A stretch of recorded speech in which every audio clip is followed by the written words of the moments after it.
All right, everybody. We got some important shit to talk about today, huh?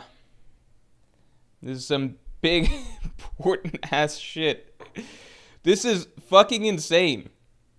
This is so fucking insane. I don't even know what's happening at this point. It's all happening so fast. It's all happening so fast. I'm not ready for it. We're actually at God Valley. What's going on? TDA says Sengoku is a fraud. I love how the narrator literally says all the strongest men on the sea or all the toughest men on the sea or whatever are at God Valley right now. So it's canonically confirmed by the narrator that Sengoku is not one of the toughest men on the seas. Behenort, thanks a lot for being a Pirate King tier member for so long. Both Emu and Davy Jones are responsible for the state of the world. Emu for sinking it, Davy for making Devil Fruit users drown. Davy Jones was defeated by the devil and locked on the sea floor. Look at chapter 306. That's not what I read from chapter 306. I don't read Davy was defeated by the devil. But Davy Jones being the one to make Devil Fruit users drown, that is really interesting. Really, really interesting. 306, the translation that I read, doesn't say that. The translation that I read says, he's a cursed pirate from ancient times that lives under the sea. It's a legend. He also takes the ships and treasure that sink to the floor. Davy takes whatever he likes from the sea, etc., etc. But I don't see the part about a devil. Let's get the stream likes up to 100 real quick, because this chapter is really good.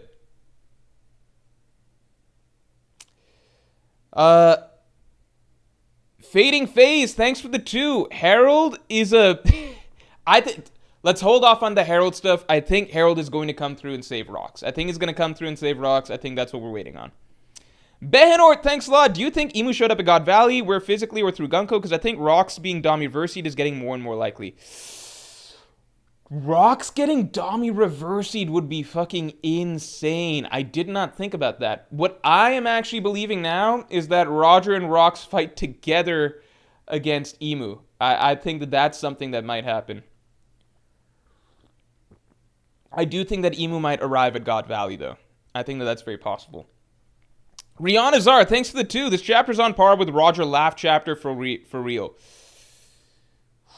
Is it on par? The final spread and the final statements gave me chills. Like, the Davy... We don't even know what... That's how cool fucking One Piece is. We didn't even know the fucking Davy clan existed before this chapter. And then Oda ends with the chapter being like, the Davy clan as an announcement, and we're just all super hyped. It's like, the fucking Davy clan. Like, I'm so excited. What the fuck? Anuj Agrawal, thanks for being a Yonko tier member for 35 months. Hey, Morge, been a minute, but congrats on all the success on the channel in the last 2 months. Thanks, man, I appreciate it. The channel's doing really, really good right now, largely because One Piece is doing so good, but I do appreciate it. Fantastic content and One Piece chapters, so the perfect storm. Yeah, thank you. I really appreciate that, man, and obviously One Piece has been amazing as of late. Like, I've been thinking, I think that this is genuinely the most excited I've felt for... The most hyped I've been reading One Piece since Marineford. I think this right now. I think... Casey out. Casey out. Good girl. Yeah. I think this is... Because Wano is very excited, but Wano is also... it's just the pacing thing, right? So, like, this flashback, it's moving by very quickly, so it feels like there's never a missed beat. There's been no chapters, in my opinion, that have been anything less than, like, an 8.5 out of 10. It's just the nature of it being a flashback, so things move faster, right? Whereas, you know, with other arcs like a Wano or an Egghead, even when we're in an exciting section, you're going to be cutting between many chapters of nothing really happening. So just the fact that this is a flashback, it makes it so exciting because we know that everything is going to be moving with a lot of momentum. Oda's not trying to stay here forever, right? So we're going to get to the good stuff in rapid succession. Okay, let me go through this. Blues Tints, thanks for being a Pirate King tier member for 33 months. Holy shit. Hey Morge, this is a legendary run. We need the stream to be 6 hours long. What do you think of the juxtaposition of Garling and Zebek this chapter and last chapter? P.S. Dragon Goat season is finally starting. Shit, do you think we'll get Garling versus Zebek in this chapter? That would be interesting. I would not have expected that. Because I'm thinking like Garling versus Rayleigh, Garling versus... I don't know. But Garling is turning out to be like a villain, like a big fucking deal. Like I'm very excited to see where things go with Garling. And yeah, this is a legendary chapter. Let's get the stream likes up to 100 real quick.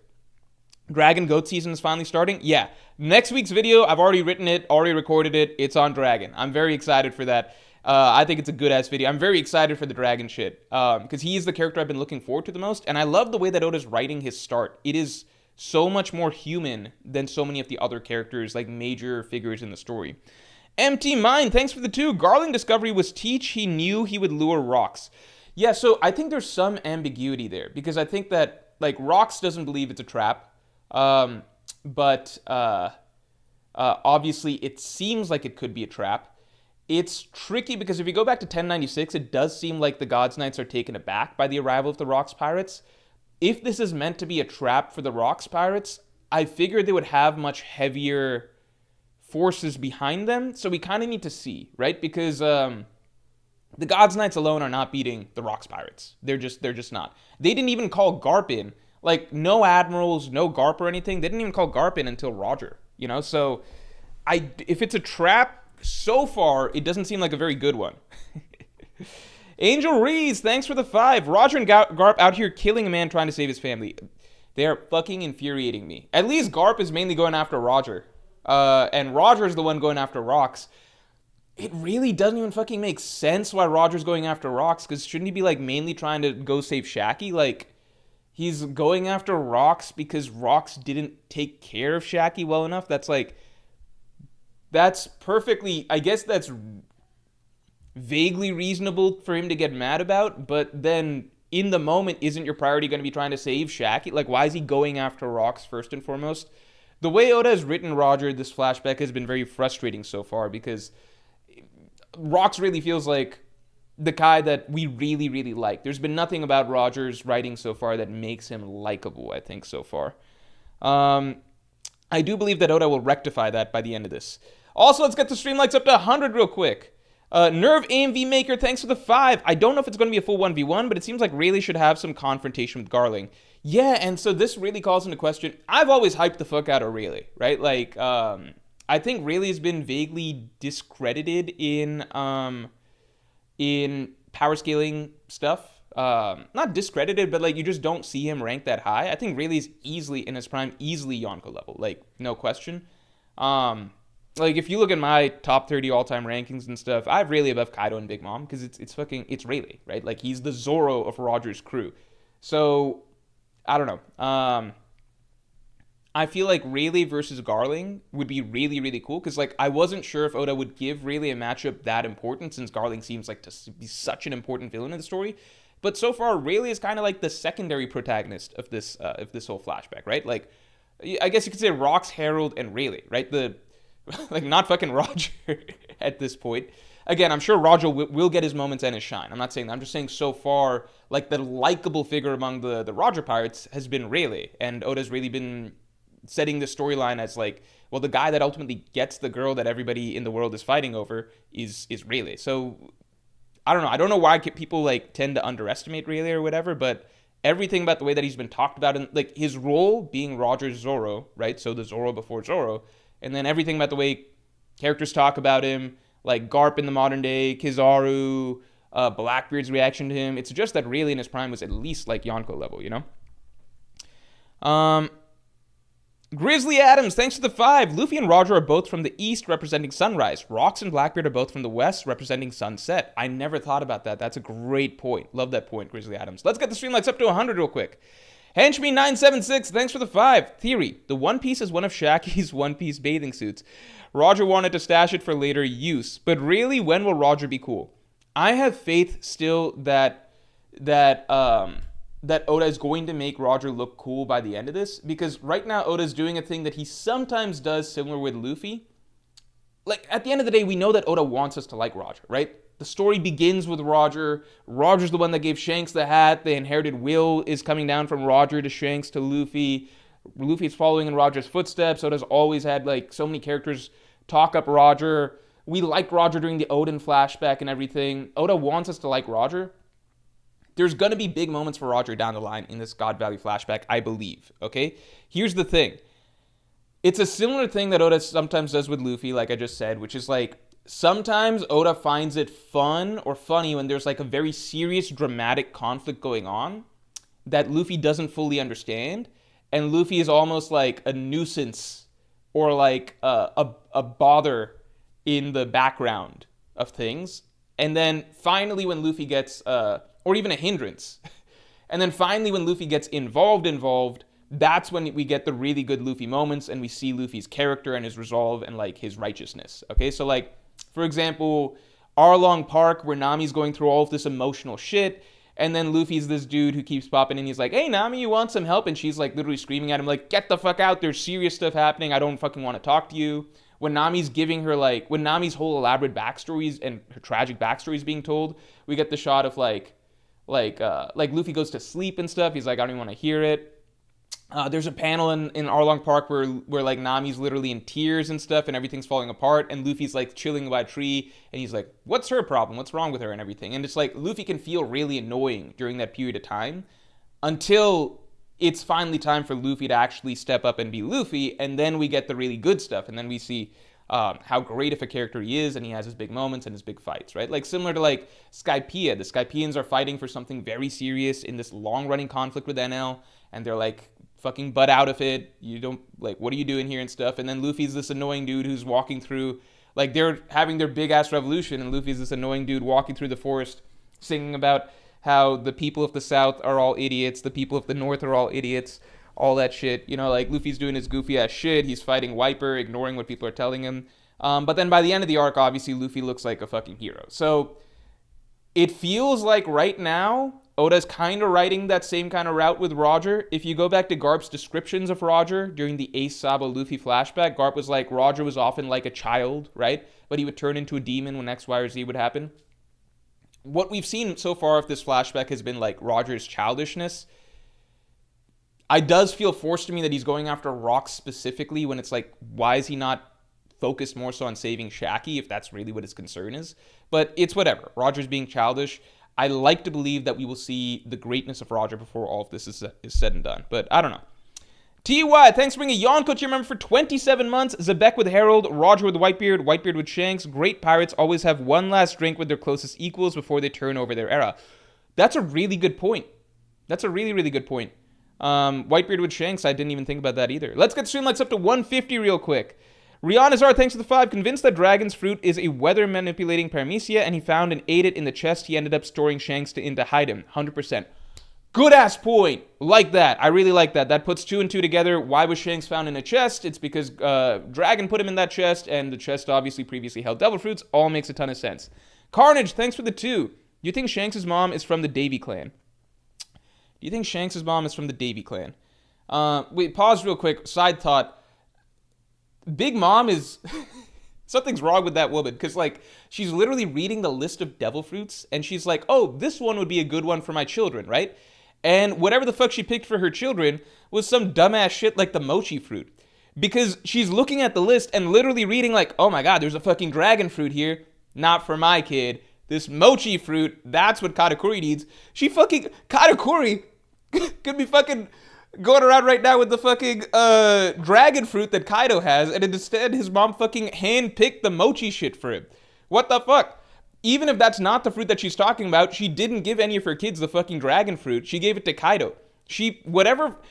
Look at all of the bullshit fruits that Big Mom's kids have. Like the juice fruit, the fucking biscuit fruit, the fucking, like, some are cool. Some like the mirror fruit. I don't know if she wouldn't have had brulee at this point. I'm pretty sure that whatever fruit she picked out for her kids here were the bullshit fruits. She had the option. She had good fruits. She had her hands on the dragon fruits and stuff, and she was like, my kids wouldn't want this shit. Why would they want some badass abilities when they could have food-based abilities which fits my crew's theme. Not that I myself have food-based abilities. I've also got a badass fruit which can control the weather and create fire and lightning and shit like that. But my kids need the food-based fruits because that's our crew's theme. Certainly can't have any dragon fruit users on my crew. Anyway, continuing on. Carnage, thanks for the 2. Do you think Shanks' mom is from the Davy clan? Yeah, I think so. I think that's what makes Shanks a child of destiny. He's just at this unique crossroads between two groups that basically hate, like, are mortal enemies, right? Anime Dimension, thanks for being a Pirate King to your member for 34 months, man. Thanks for being a supporter for so long. Also, this is the last call for Pirate King podcast submissions. If you want to get in your submission for the Pirate King podcast, I'm about to be recording it very soon. Hour and a half long podcast where I talk about everything, One Piece, anime, TV, movies, video games, anything that you ask me a question on, and I address it in far greater depth than I can on these streams. So if you want to join Pirate King tier, then now's a good opportunity. In chapter 306, page 15, Robin says, a pirate from long ago was cursed by a demon and set to live deep down in the seam floor in Viz/Shonen Jump translation. Yeah, I don't trust the Viz/Shonen Jump translation. Okay, so that's possibly true, but I need a native Japanese speaker to verify, because the Viz/Shonen Jump translations pre-time skip are notoriously inaccurate. Notoriously bad. There are a lot of wrong things that they say there. So I don't trust those for pre-time skip stuff, because they only got, what's his name, Stephen Paul post-time skip, basically. So, if there's a native Japanese person who has, like, the Japanese scans, or not scans, Japanese volumes or whatever, and can confirm that, that'd be great. But the Viz volumes are generally notoriously unreliable for pre-time skip. Ode El Mahoob, thanks for the 6. That's a great name, by the way. How do you feel about Blackbeard considering Rocks is way more honorable and less despicable than anticipated? Is Blackbeard redeemable?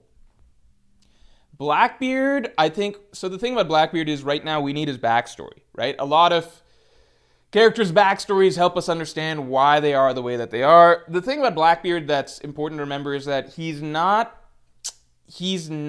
like, there's a spectrum, right? So let's say someone like Garling is on one end of the spectrum where it's like, you're just cruel with actually zero purpose for it, right? Like, he just kills Shanks' mom, this woman who loves him, who just gave birth to his children for literally no reason whatsoever, right? Like, that's just like psychopathic, zero value for human life or whatever, right? Blackbeard is a character who actually understands morality and right and wrong to some degree. That's why he has those, that's why he says what he says during the Hannibal scene. That's why he says, like, to Ace, like, he didn't necessarily want to kill Thatch. He just was like, well, I had to do it because he had this, it's not like Blackbeard necessarily regrets these things, right? He was even okay with losing the lives of his crewmates and everything like that. But he's, like he said at, Amazon Lily, but he's not, like, on the far, just pure cold-blooded, cruel, evil end of the spectrum. All of Blackbeard's evil acts are purely opportunistic, right? Like, well, it benefits me more to do this than to have a moral principle here, therefore I'm going to do this bad thing. That's how Blackbeard thinks. I don't think he's, like, Celestial Dragon evil. He's still just pretty damn bad. Like, he's a more traditionally bad dude. I think that's something that when we get his flashback, it's not like suddenly we'll be like, oh, Blackbeard, it's okay that you killed Whitebeard and Thatch and all this shit. I don't think we'll feel that way. But I imagine we're going to read the story of somebody who basically, like, grew up so hurt by other people that at a certain point it became difficult for him to even have, like, a conception of, like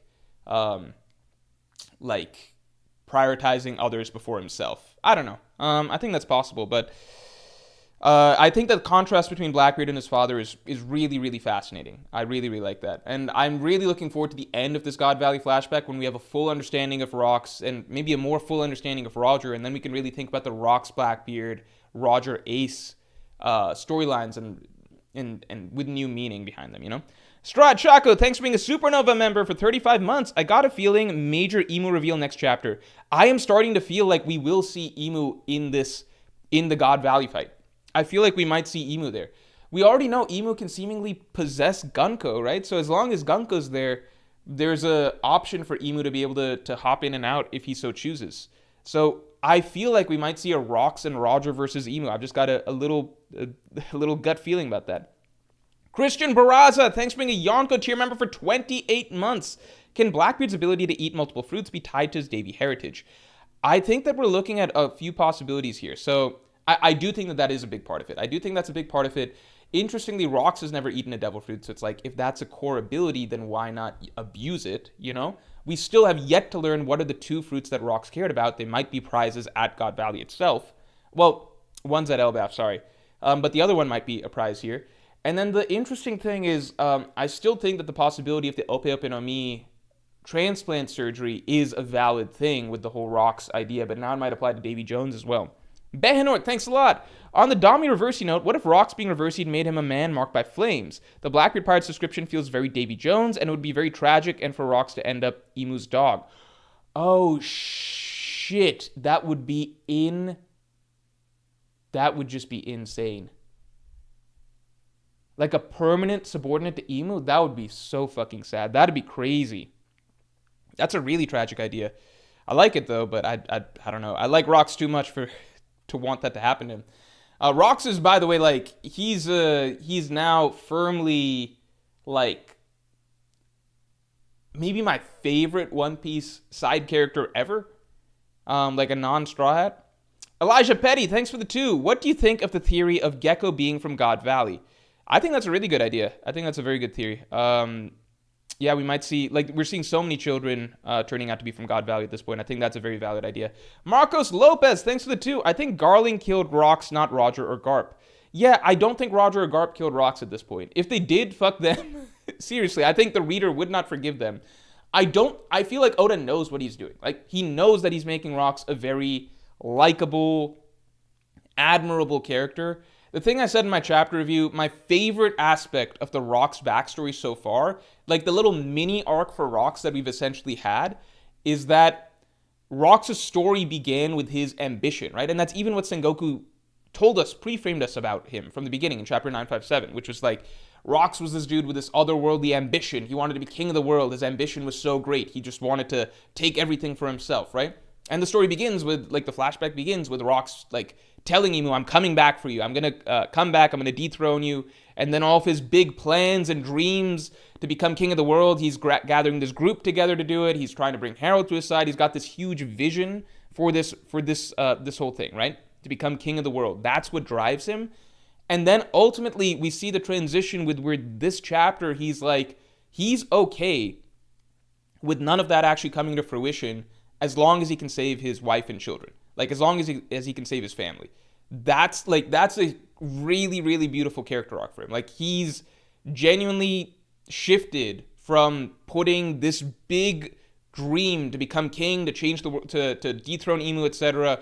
All of this stuff that was the writing surrounding him for the first several chapters, it has given way to basically him being like, if I meet my end here and none of that happens, that's okay, as long as my family's okay. I think that that's such good writing, and I'm really excited to see, like, it hasn't even happened yet, right? We haven't even gotten to that part. We know that this is ultimately what happens to Rocks. He doesn't get to achieve his dream. He does, whether he dies or not, or whatever happens, it's not a positive ending to his story. But we do know that the one thing that he wanted, which was for his kid to get away, does actually happen. So I just think that I'm really excited for the way that this story turns out, because he's already one of the best written characters in One Piece history. And we're not even at the meat of it yet. Retro Records, thanks for being a Yonko tier member for 35 months, man. Hey, Morge, I think that Sengoku was lying about Rocks and Roger fighting at God Valley. It seems dumb. So, sorry, stream just flipped. The thing is, I don't know if Sengoku was lying. I think he just doesn't know, because his bum ass wasn't even invited. Like, he just knows things that he heard. It seems dumb that of both of them to fight when the goal is shared. Yeah, it's really stupid. And if Oda tries to turn this into like a really significant thing, that'd be damn frustrating, because it's just like, even if Roger is really, like, one, Rocks isn't there to get Shaggy, right? He's not a rival to Roger. Even if Roger's goal is, like, even if Roger is really genuinely pissed at Rocks, and it's this big misunderstanding where he's like, fuck you, Rocks, you didn't take care of Shaggy or whatever, it just would not make any sense for Roger to not be on Rox's side to at least try to save Shaki here, right? And Rox isn't even trying to save Shaki, but you would think that Roger would be on the team of like, well, let's like, Shaki's the goal. We need to save Shaki first and foremost. That's really frustrating if that's how Oda ends up setting it up, but I have faith that that's not going to be the bulk of the story. Ubu, thanks for the 5. Wild that Rox went into God Valley, nerfed after fighting Hajruden. Julian Reed, I mean, I don't think he's nerfed after fighting Harold or anything. I don't know if Harold gave it his all. Julian Reed, thanks for the 5. I think Emu through Gunko reverses Rox by baiting him with his kid, just like Gaban and Elbaf. Only way I can see everyone jumping Rox. I think that would be really cool, but I would hate to see that be what happened to Rox. It would also be especially tragic if, like, Rox is Dami reversied and Harold's Dami reversied. It'd be obviously parallels between the two great friends, but it would just be really sad to see, like, Rox, who spent his whole life rebelling against Emu, ultimately turned into Emu's puppet. I don't know. I think that'd be the saddest end. Nerve AMV Maker. Like, I'm leaning towards either Rox got Dami reversied or they all teamed up to fight Emu himself. Nerve AMV Maker, thanks for the 10. Rox is cool, but Oda's refusal to write a pirate that is evil makes the Marines indefensible. We simply don't see pirates terrorizing civilians. The few who do only do so in retaliation against the world government. It's interesting you say that because that's really, really, really, really, really, really, really, really not true. And that's actually a huge central focus of my next video that's coming out Tuesday. I think what it is actually pirates terrorizing civilians is so common and so rampant in One Piece that we almost just like glaze over it and don't even think about it. Whereas the things that stand out are when the world government does things, because it's our subconscious of like what is supposed to be right and what's supposed to be wrong. Like how many arcs in One Piece are about the Straw Hats having to save people from pirates versus how many arcs in One Piece are about the Straw Hats having to save people from Marines? It's like, like you just fucking start the story and it's like East Blue is like pirate. Like where exactly is the, you know, like it just stands out more when the Marines are the bad guys, right? Like, we have a lot of evil pirates in One Piece. You look at Rox's crew right now. Kaido fucking enslaved all of Wano, like literally turned the entire nation into slaves. An entire nation. They're all his slaves, right? We know Celestial Dragons have slaves. Kaido turned all of Wano into slaves, right? Big Mom O'Hara's entire nations on the regular, whenever, if they don't have enough sweets for a tea party or whatever. Like, these are things that happen very regularly and established to happen very regularly in the story. It's just so frequent that we just don't even think about it anymore. And that's a big part of what I talk about in my next video, which is that, like, it's not like the good pirates in One Piece, you can count on one hand, right? Straw Hat Pirates, Whitebeard Pirates, Red-Haired Pirates, I guess the Heart Pirates. It's it's at a stretch you can get maybe past one hand at a stretch, right? Bad pirates in One Piece, I can give you like it's pretty much every other fucking pirate. Anyway, Jorge Fonseca, thanks for the 5. Mochi fruit will definitely be one of the rewards from God Valley. What do you think will be the other rewards from God Valley? What do I think will be the other rewards from God Valley? I think we will see, as somebody mentioned earlier, Dragon's Fruit, of course. Dragon's Fruit, we know Kaido's Fruit is one of those. We know the Nikyu no Mi, probably Mochi Fruit or whatever, right? Maybe a couple fruits for Big Mom's children. And then I think one of them will be the big important fruit that what do you call?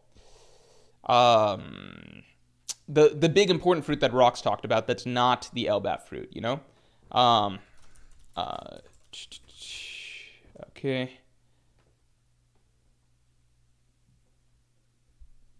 Titanium Dragon, thanks for the 2. Really wonder how Buggy fits into all of this. I think that Buggy is one of the other kids at God Valley.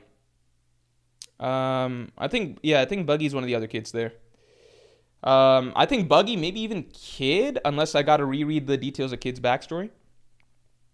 Justin Holland, good to see you, man. Thanks for the 10. This flashback is starting to feel like the central point where all of history's prominent sea figures are connected in one way or another, including Luffy. The same with Kuma's flashback and Egghead. Yeah, I just love how this, like, Dragon being in here was like the cherry on top, and then the cherry on top of that cherry was Dragon being the one who saves Shanks and Blackbeard. Dragon is shaping up to be a goated character, in my opinion. Like, I'm very excited for this character's story because he really is.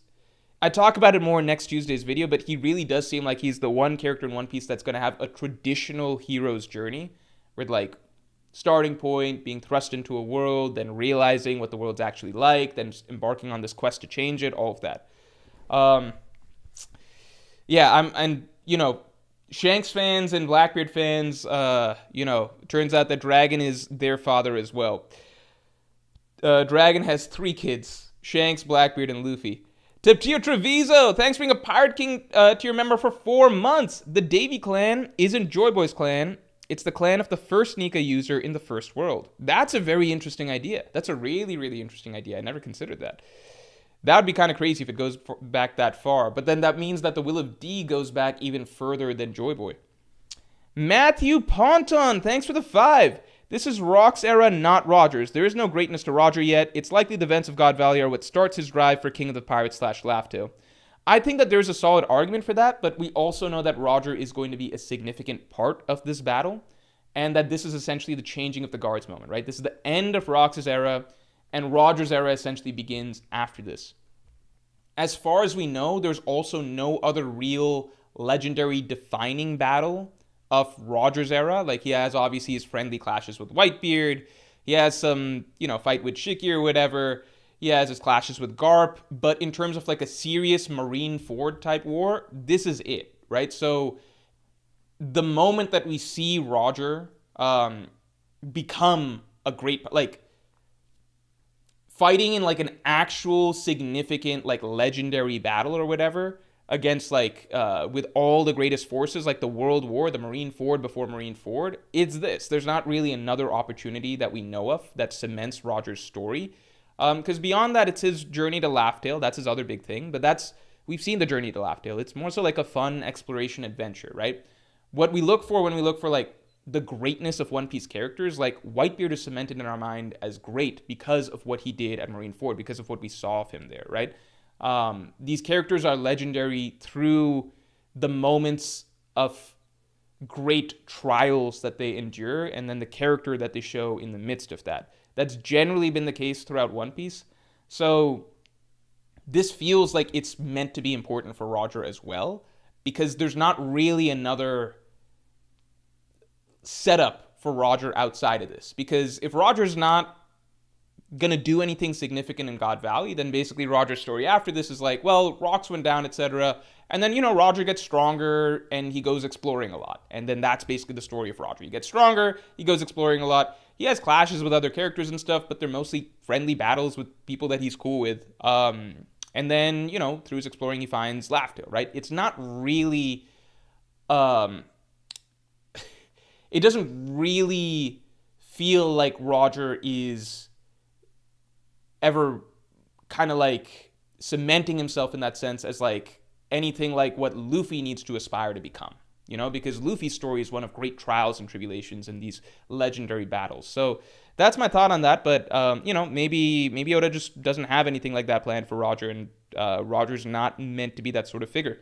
Behnort, thanks a lot. What Garling did to twins' moms feels like reminiscent of real-life colonizer behavior towards native women, especially stealing her kids. Damn. That is a good point. Brook is the GOAT. This flashback really shows the current issues with One Piece. Cool concept and build-up for Final War, but doesn't fit the narrative of Elbaf. I disagree because I think we need to... how do I say this? I think everything is going to come full circle here. So, for example, a lot of people are talking about, like, is Emu going to show up at God Valley? Is Dami Reversey stuff going to happen at God Valley? Harold's storyline is really important here, because understanding Harold's storyline with Rocks will help us understand it's not just going to end at God Valley, right? It's going to end at Harold's death and what happened there, and then how that shapes Loki, and how all of that plays into what's happening at, how all of that plays into what's happening at Elbaf right now, right? So, for instance, consider Kuma's flashback, right? Kuma's flashback, when it starts in Egghead, it feels like it's going very roundabout. It's covering all the shit with Kuma, starting the Revolutionary Army. His daughter gets an illness and everything. Like he loses Ginny, daughter gets an illness, a lot of stuff. But then by the end of it, the things that are really set up are like, oh shit, Saturn is a giant piece of shit, right? Saturn's basically arguably the worst villain we've ever had. Giant piece of shit. And this is everything that shaped, like who Vegapunk is, what Vegapunk's trying to do, Bonnie's story. We have so much more understanding of that by the end of it. And then we cut back to the present, and now it's like, okay, we need to take down this motherfucker Saturn, right? And we now understand everything that has to do with Bonnie and why it's so important that, Bonnie gets to see freedom, her father again, etc., and why we need to take her away from the island, why Vegapunk is about to do everything he's going to do. We understand the decisions that Kizaru has to grapple with, etc. So while the backstory was very roundabout, and it covered a lot of things that seemingly are very disconnected from Egghead. Like, why are we at God Valley all of a sudden in the middle of Egghead Island, right? But then once you come full circle, it gives you a lot of context on several things, right? Like, the Kuma flashback gave us context on the primary villain of the arc, the primary tragedy that led to the current events of this storyline, right? And then an understanding of the young protagonist figure of the storyline, Bonnie, and what she's gone through and why her story is important, right? So if we put that in side by side with Elbaf, yeah, we're going a very roundabout way, but I imagine by the end of this, we will have a greater understanding of, like, Emu, right? Emu's shit, like Dami Reversi type stuff, like the conflict that we're currently facing in Elbaf. We'll have an understanding of, like, the tragedy that led to the state of Elbaf today, which is Harold's death and Harold's whole storyline. And we'll have a greater understanding of the young protagonist figure of Elbaf, which is Loki. So I think that, let Oda do his thing. I think that this is as good a time as any, I think, to get the God Valley flashback. Ismail Troy, thanks for the 5. The events of God Valley will make Roger start questioning and seeking the truth of the world and the meaning of D. Yeah, I think that's very possible.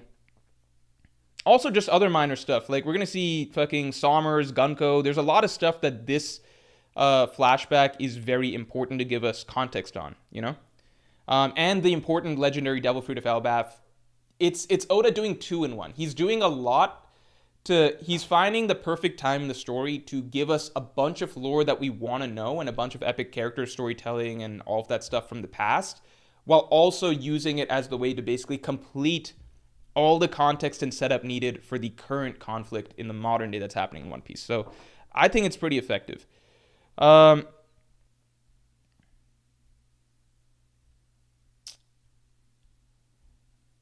we at?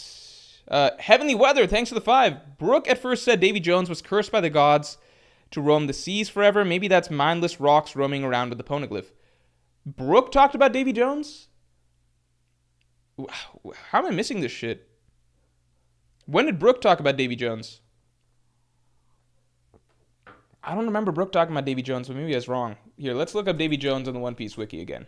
I swear I don't I've looked at this recently, but maybe I missed it.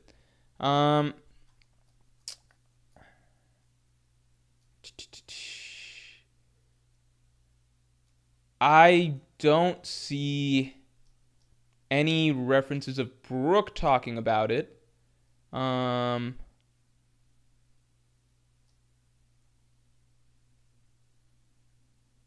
Yeah, does anybody know what chapter Brooke talks about it? That'd be amazing if you could fill me in on that. That would really help. Dick So Small, I piss on balls, thanks for the 5. Yeah, it was Robin in chapter 306. And I don't... Rocks roaming around with the poneglyph, that would be really cool. If the man marked by flames turned out to be rocks. Let's get the stream likes up to 200 real quick. Dick So Small, I piss on my balls, thanks for the 5. I think Roger and Garp will step in against rocks because his family being hurt will send him into a frenzy that endangers even the slaves. Oh, that'd be interesting. That'd be interesting. That's a cool twist.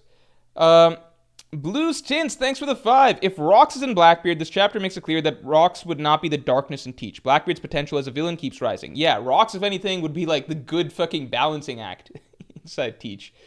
One thing that I used to consider is that Blackbeard obviously betrays everybody, right? I wonder if that's his MO, right? He betrays his crewmates, Thatch, Ace, Whitebeard, yada yada, then betrays the world government with the whole Shichibukai deal, right? Then even he's probably going to betray the world government again with this whole deal of becoming a king, etc. Like, Blackbeard's whole thing is that he tricks people, right? I wondered if that's because what Rock's experienced at God Valley was all of his crewmates abandoning him, right? His supposed crew that he relied on for so long, all of them ditching him. I wonder if Blackbeard was raised with that knowledge, and basically I think that would do a number on you, that basically your father, all the suffering that you grow up with is because you don't have a father, because your father was betrayed by his crew, right? What lesson would a child take away from that, which is trust nobody. It's better to get ahead by using people as tools because they'll use you as tools, right?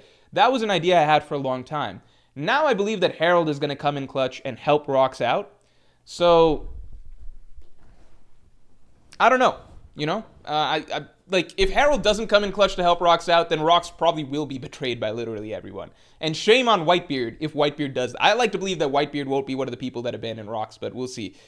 Yeah, I don't know. I think that would be a really cool concept if that's part of what shapes Blackbeard to be the way that he is. If Rox is ultimately just left for dead by the rest of his crew. Andrew Anderson, thanks for the 10. I wonder if Ivankov ever learns Dragon was there. Might lead to something interesting if it's addressed. Also, Rox meeting Emu and telling him he's a Davy is so much crazier with this chapter's context. Yeah. Like, it's just like he went to Emu's house, like broke into his house, told him that he's like the descendant of Emu's mortal enemy, I suppose you could say. And like Emu's destined enemy, right? And then basically left. It's interesting that Emu didn't kill Rox there, but maybe Emu just didn't give a shit. It's funny because Emu has so much aura in every scene except for that one scene that Joybo Isaki came out, which is hilarious. And yeah, Dragon and Ivankov, I don't know if it's super important, but it could be something for them to bond over. Let's get the stream likes up to 200 real quick. Carnage, thanks for the 10. Rox is great, but there was something ominous about his conversation with Harold. Something probably happened on that island to do with Davy Jones' will, that forced Garp and Roger to fight him. Yeah, a lot of people are talking about, I don't know. It sounds ominous as in he's going towards his end. That's what it feels like to me. And I just love that he's willing to throw away he knows it, he can sense it, and I love that he's willing to throw away that everything that he's worked for the sake of his loved ones, right? I think that is some beautiful writing right there. But I don't know still if it's like, I think the two options from talking through the stream, right, is like either he gets Dami reversied and has to be defeated, or Emu himself comes down and then everybody has to team up against Emu and Rox dies in the process or something. Behanor, thanks a lot. Dude, if Rox versus Emu happened on God Valley, I will ascend. Could Emu's design be revealed in the next few chapters? Not gonna lie, Rox was just trying to save his family. Why would Roger try to kill him here? Roger doesn't know that Rox is just trying to save his family. Roger thinks that Rox is trying to get Shaki, but even then, Roger shouldn't be trying to take down Rox here. There's obviously bigger fish to fry, like the ones who actually have Shaki. So I think that's just Oda trying to force a conflict that needs to be forced or whatever, but I think that the real conflict is yet to be uncovered, right?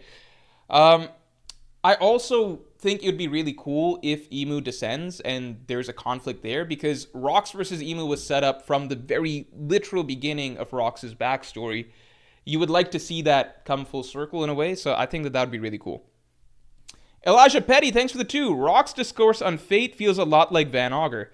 Yeah, and Van Augur and generally speaking, Van Augur, the Blackbeard Pirates, Blackbeard himself, they talk a lot about fate. I feel like it's a lot of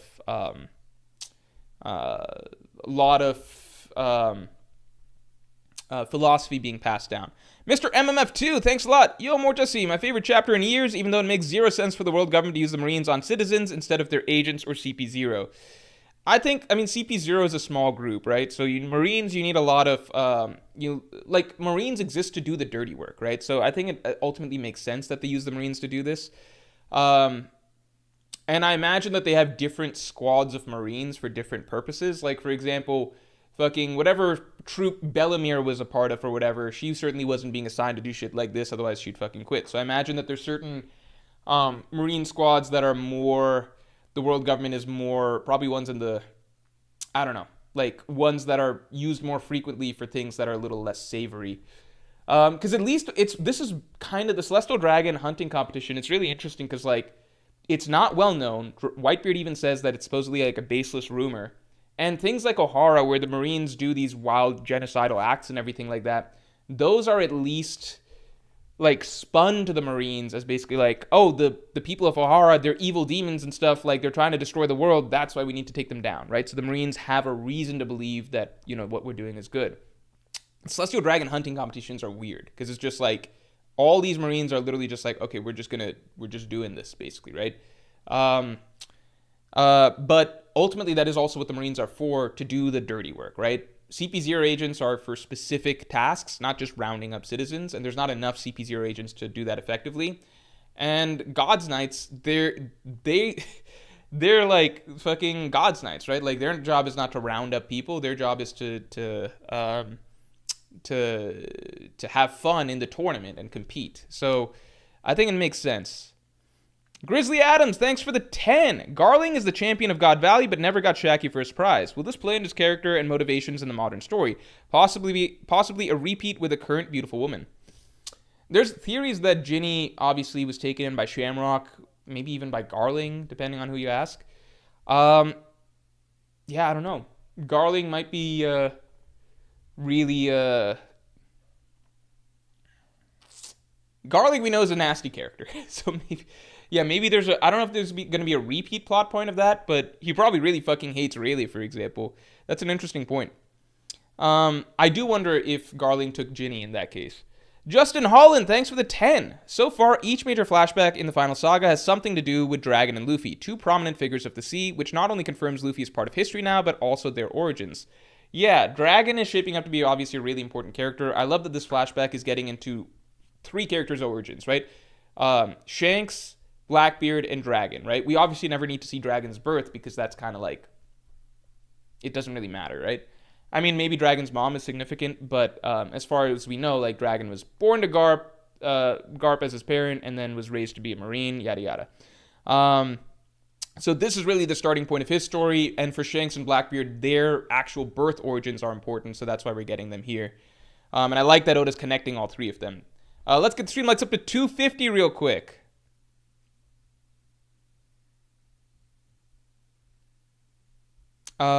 Nerve AMV Maker, thanks for the 5. Kaido enslaved one island in order to build an army to fight the world government. The world government has annual tournaments where they genocide entire islands for fun.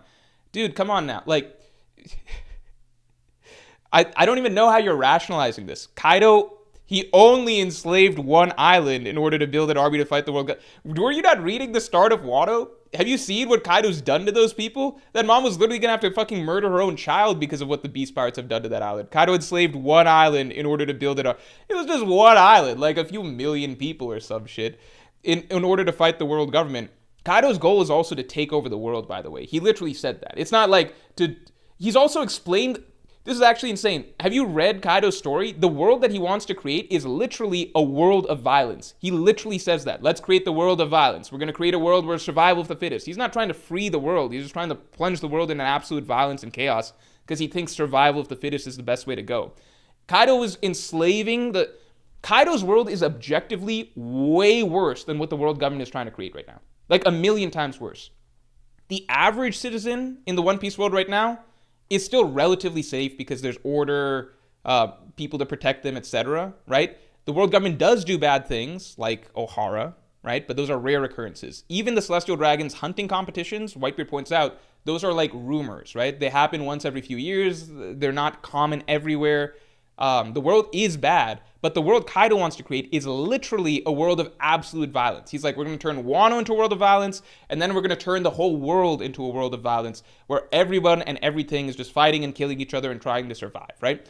That is way worse than the world of the One Piece people live in right now. Like, literally, every normal man, woman, and child would basically be, like, at the mercy of violent people if Kaido had his way. His world is way worse than the world government's world. Way, way, way, way worse. The reason the world government's dystopia is able to remain the way it is, for the most part, right, is because it puts in a lot of effort to actually try and keep most people's lives fine and stable so that they're then allowed to do a lot of evil deeds in the background and people don't believe them. That's the whole point of One Piece, right? The world, for the most part, looks good and peaceful and the bad guys are pirates, right? But the world government is secretly doing a lot of bad things at the same time. That's still objectively a better world for the common man than the world Kaido's trying to create. And when you say Kaido enslaved one out, it's just like, you must have erased all memory of what Kaido and the Beast Pirates are. The first time we fucking meet the Beast Pirates, they just attempted to genocide all of Zou. Like, literally, the entire mink race was about to die. Like, the entire race was about to be gone from existence, all of them dead, if Chopper didn't luckily arrive there, right? And that's not like a one-off thing, right? That's the sort of shit that the Beast Pirates do on the regular. They're literally called the Calamities. Like, this is all explained to us very explicitly. Like, Jack the Drought, King the Wildfire, Queen the Plague, their whole thing is that they go from island to island and raze it to the ground and pretty much kill everybody there. Like, I don't even know what is this rationalization? Like, you gotta understand that, so if we take the Beast Pirates as a singular group, right?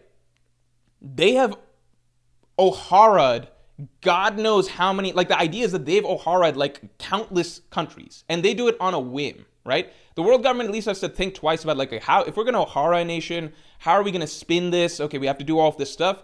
The Beast Pirates are just pirates, right? If they want to, like, wipe out the entire race of minks, they'll just do it because Jack feels like it, and he doesn't believe that they don't have Raizo. He's just like, all right, you guys have Raizo, bring him out or I'll kill all of you. You're not bringing him out? Okay, we're going to kill all of you, torture you. In the process, there's a lot of torture that happens. And then, okay, if you say you don't have him, we'll leave, we'll come back, and you'll all probably be dead by then, right? That's a thing that the Beast Pirates do regularly. Like, what even... And this is just one crew, by the way. This is just the Beast Pirates, right? We haven't gotten into all the other pirate crews that we've been seeing from the beginning of the story. Like, the whole point of the One Piece world, the only way the world government is able to function and maintain this facade as, like, a just government is because it's protecting people from something that is far scarier, which is all the pirates of the world, right? That's why when the world government does its evil things, it can be swept under the rug, because the more common, rampant terror that people are facing day to day is all the fucking terrible pirates of the world. Nerve and V-Maker, I appreciate the long-time support, but to come in and be like, Kaido only enslaved one island? Like, what the fuck even is that rationality? What the fuck? What the fuck? He only what?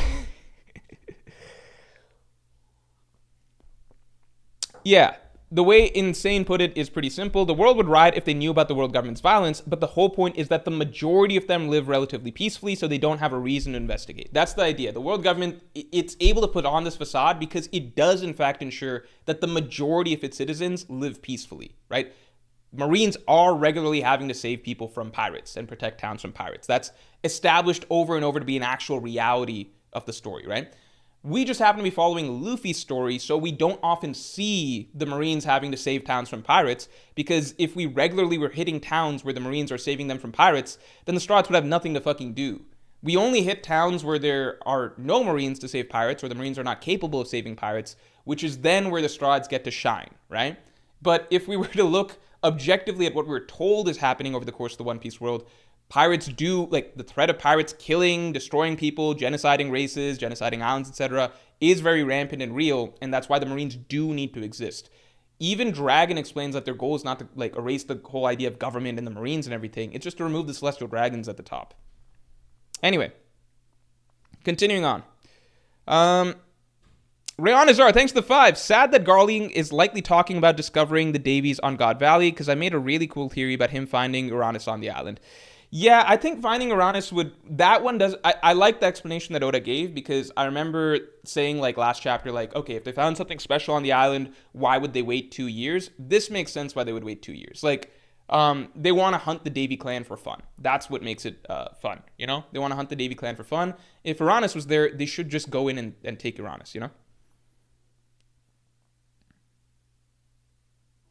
Jordan Taylor says you can't blame Kaido for cracking a few eggs when making the mother fall omelets. No, but Kaido's goal wasn't to save the people of the world. His goal is, he explains it very literally, he wants to plunge the entire world into violence, right? So he's breaking a few eggs so that he can then go and break all the eggs in the entire planet. Does that make sense? Like, he's not trying to make an omelet. His vision of an omelet is just a bunch of broken eggs.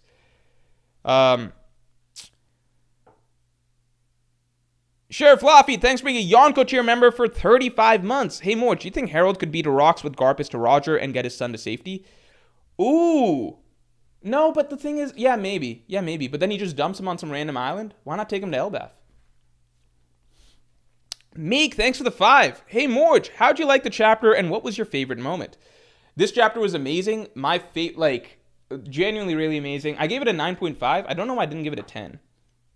I think I didn't give it a 10 because I really want to save the 10s for, I don't know. Like, I feel like a lot of chapters coming up are going to top this chapter.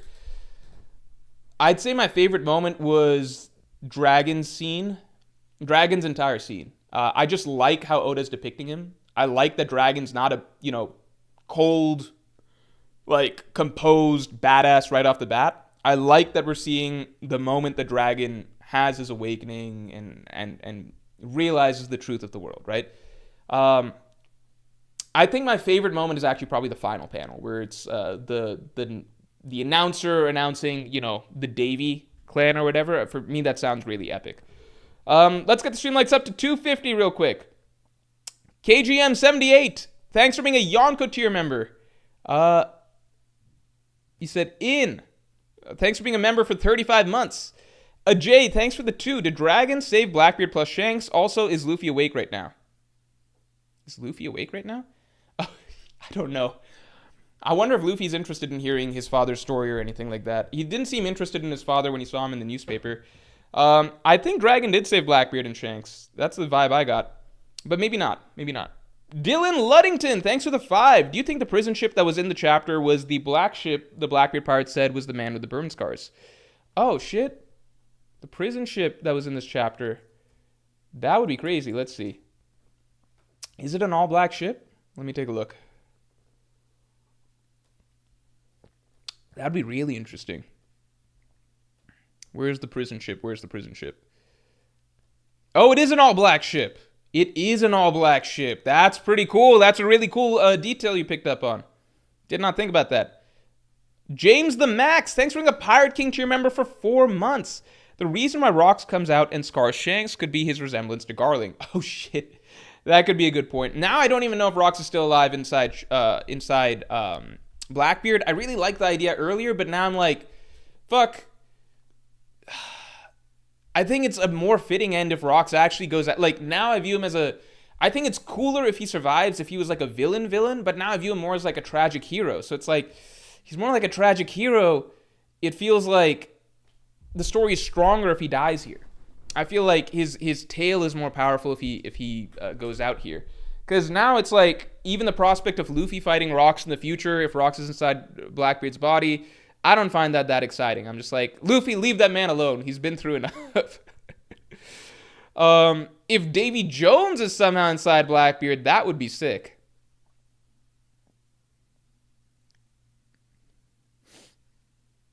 Elijah Petty, thanks for the 2. Do you think Hody Jones is part of the Davy clan? Hody Jones would really be bringing down the Davy clan if he was a member. KJ Kenzie says the story is stronger if he dies here.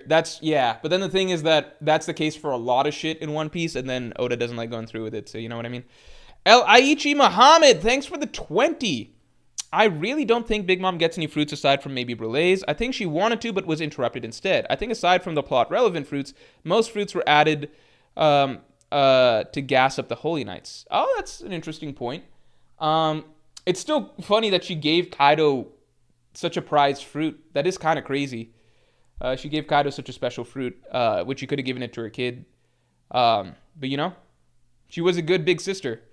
Fading Phase, thanks for the 2. God Value to Blackbeard is what O'Hara is to Robin. God Value to Blackbeard is what O'Hara is to Robin. Yeah, I guess so. But Blackbeard's so young. Nah, it should still affect him. Random guy 123. Thanks for the 5. Seeing Rox love his family dearly gives more meaning to Blackbeard inheriting his will, tragically becoming much more sinister than his father ever was. Yeah, that's a sad thing because Rox had so much honor and values and actual empathy and love, and Blackbeard is just like this hollowed out version of him that'll just do anything it takes to get ahead. And I personally think that that's also why Blackbeard is like Oda likes to reflect these things, right? So I personally think that's also why Blackbeard is not shown to be like his whole thing is how does he get stronger, right? Like through just eating lots of devil fruits and stuff. He hasn't been shown to be a conqueror's haki user or anything just yet. Whereas Rox was like a genuine warrior, like conqueror's haki user, all of that stuff, you know? I think the contrast is important. Meek, thanks for the 5. Actually, real quick, did you have any questions on the clan versus family translation? Should be obvious that the Davy isn't D, but some folks were confused. Yeah, I don't think that the Davy is the D because it just wouldn't make sense. Davy D Jones. But it is interesting that there's one particularly important D tribe lineage that the world government really hates. Eric, thanks for the 5. There has to be an event where Rox does something wild. Literally everyone in his X crew hates him for seemingly no reason. Maybe something happens that he does that's really wild, but I think you can see the vibe from the beginning that they didn't really like or respect him. Because like in the opening chapter, like they're just like, Rox, we don't even follow this guy. We're just like we don't even like this guy. We don't respect him as our captain or whatever. That was kind of their attitude from the beginning. I think a large part of it is that I don't know why they don't like him, but maybe he's just not. He could be kind of a dick, you know, like he stomped Kaido, he beat up Loki. Like, I feel like he's not the most, like, friendly person to get along with. And also, you know, they joined him largely out of either losing, like, Davy back fights, so that's not going to inspire the most loyalty. They're, like, there out of circumstance. And later on, other members join out of opportunity, right? So I think it reflects a lot of the character of the other members themselves rather than just Rox, because like if you get together like a lot of characters who are kind of shitty on their own, like Big Mom, Kaido, you know, Wang Zi, etc., that's not going to be necessarily like the friendliest group where they all really love and respect their captain. And I don't know how many of them ever really got behind Rox's ambition of like, I want to become king of the world, you know? Radical, thanks for the 2. What do you want from first Garp Dragon interaction? I feel like it's very possibly going to be like a straightforward one where like Garp might talk to Dragon like he talks to Luffy, like very like I'm the dad, you're the son, you know, like just scolding him, whatever. I don't expect anything too crazy because while Dragon obviously becomes his own man, very strong-willed and everything later on, he doesn't seem to be like that just yet. Ed Shivy, thanks a lot. Harold was really trying to stop Rox, but after hearing a story, he just pretended to fight him. Yeah, I get the sense, because otherwise, like, it should be, like, close to a draw or something otherwise, right? Grizzly Adams, thanks for the 10. If Garling took Ginny, then Dragon getting his people's get back would be the best redemption for him. If Garling took Ginny, the Dragon getting his people's get back would be the best redemption for him. Also, could Bellemere have found Nami and Nojiko in the aftermath of a hunt? That would be crazy, but that would mean that Bellemere was probably involved in the hunt, like one of the Marines rounding people up, which would be kind of wild. I didn't get the sense that that's what would have happened. I think I got the sense that it was like fighting pirates or something, but I might be wrong. But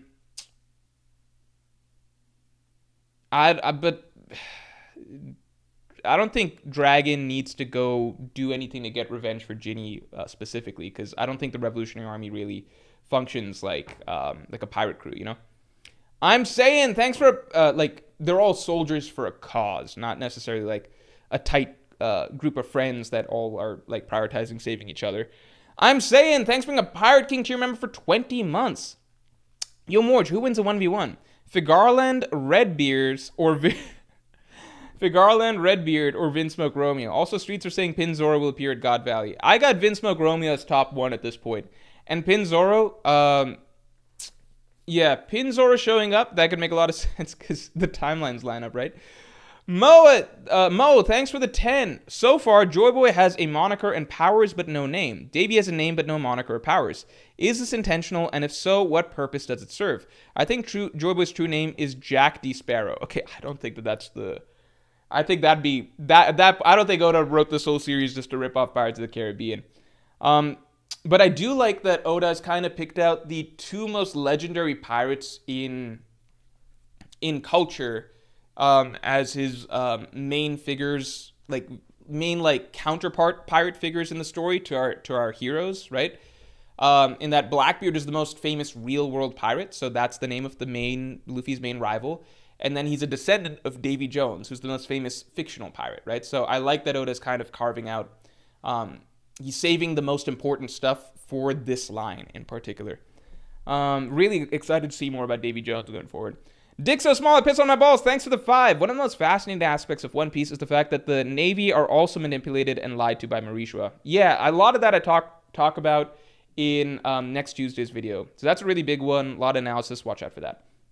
The Vortex of Flames, thanks for the 10. It's fascinating that Rox is such a decent guy compared to Blackbeard. Do you believe history's portrayal of him as a monster influenced Blackbeard's conviction that he needs to be the same to reach the top?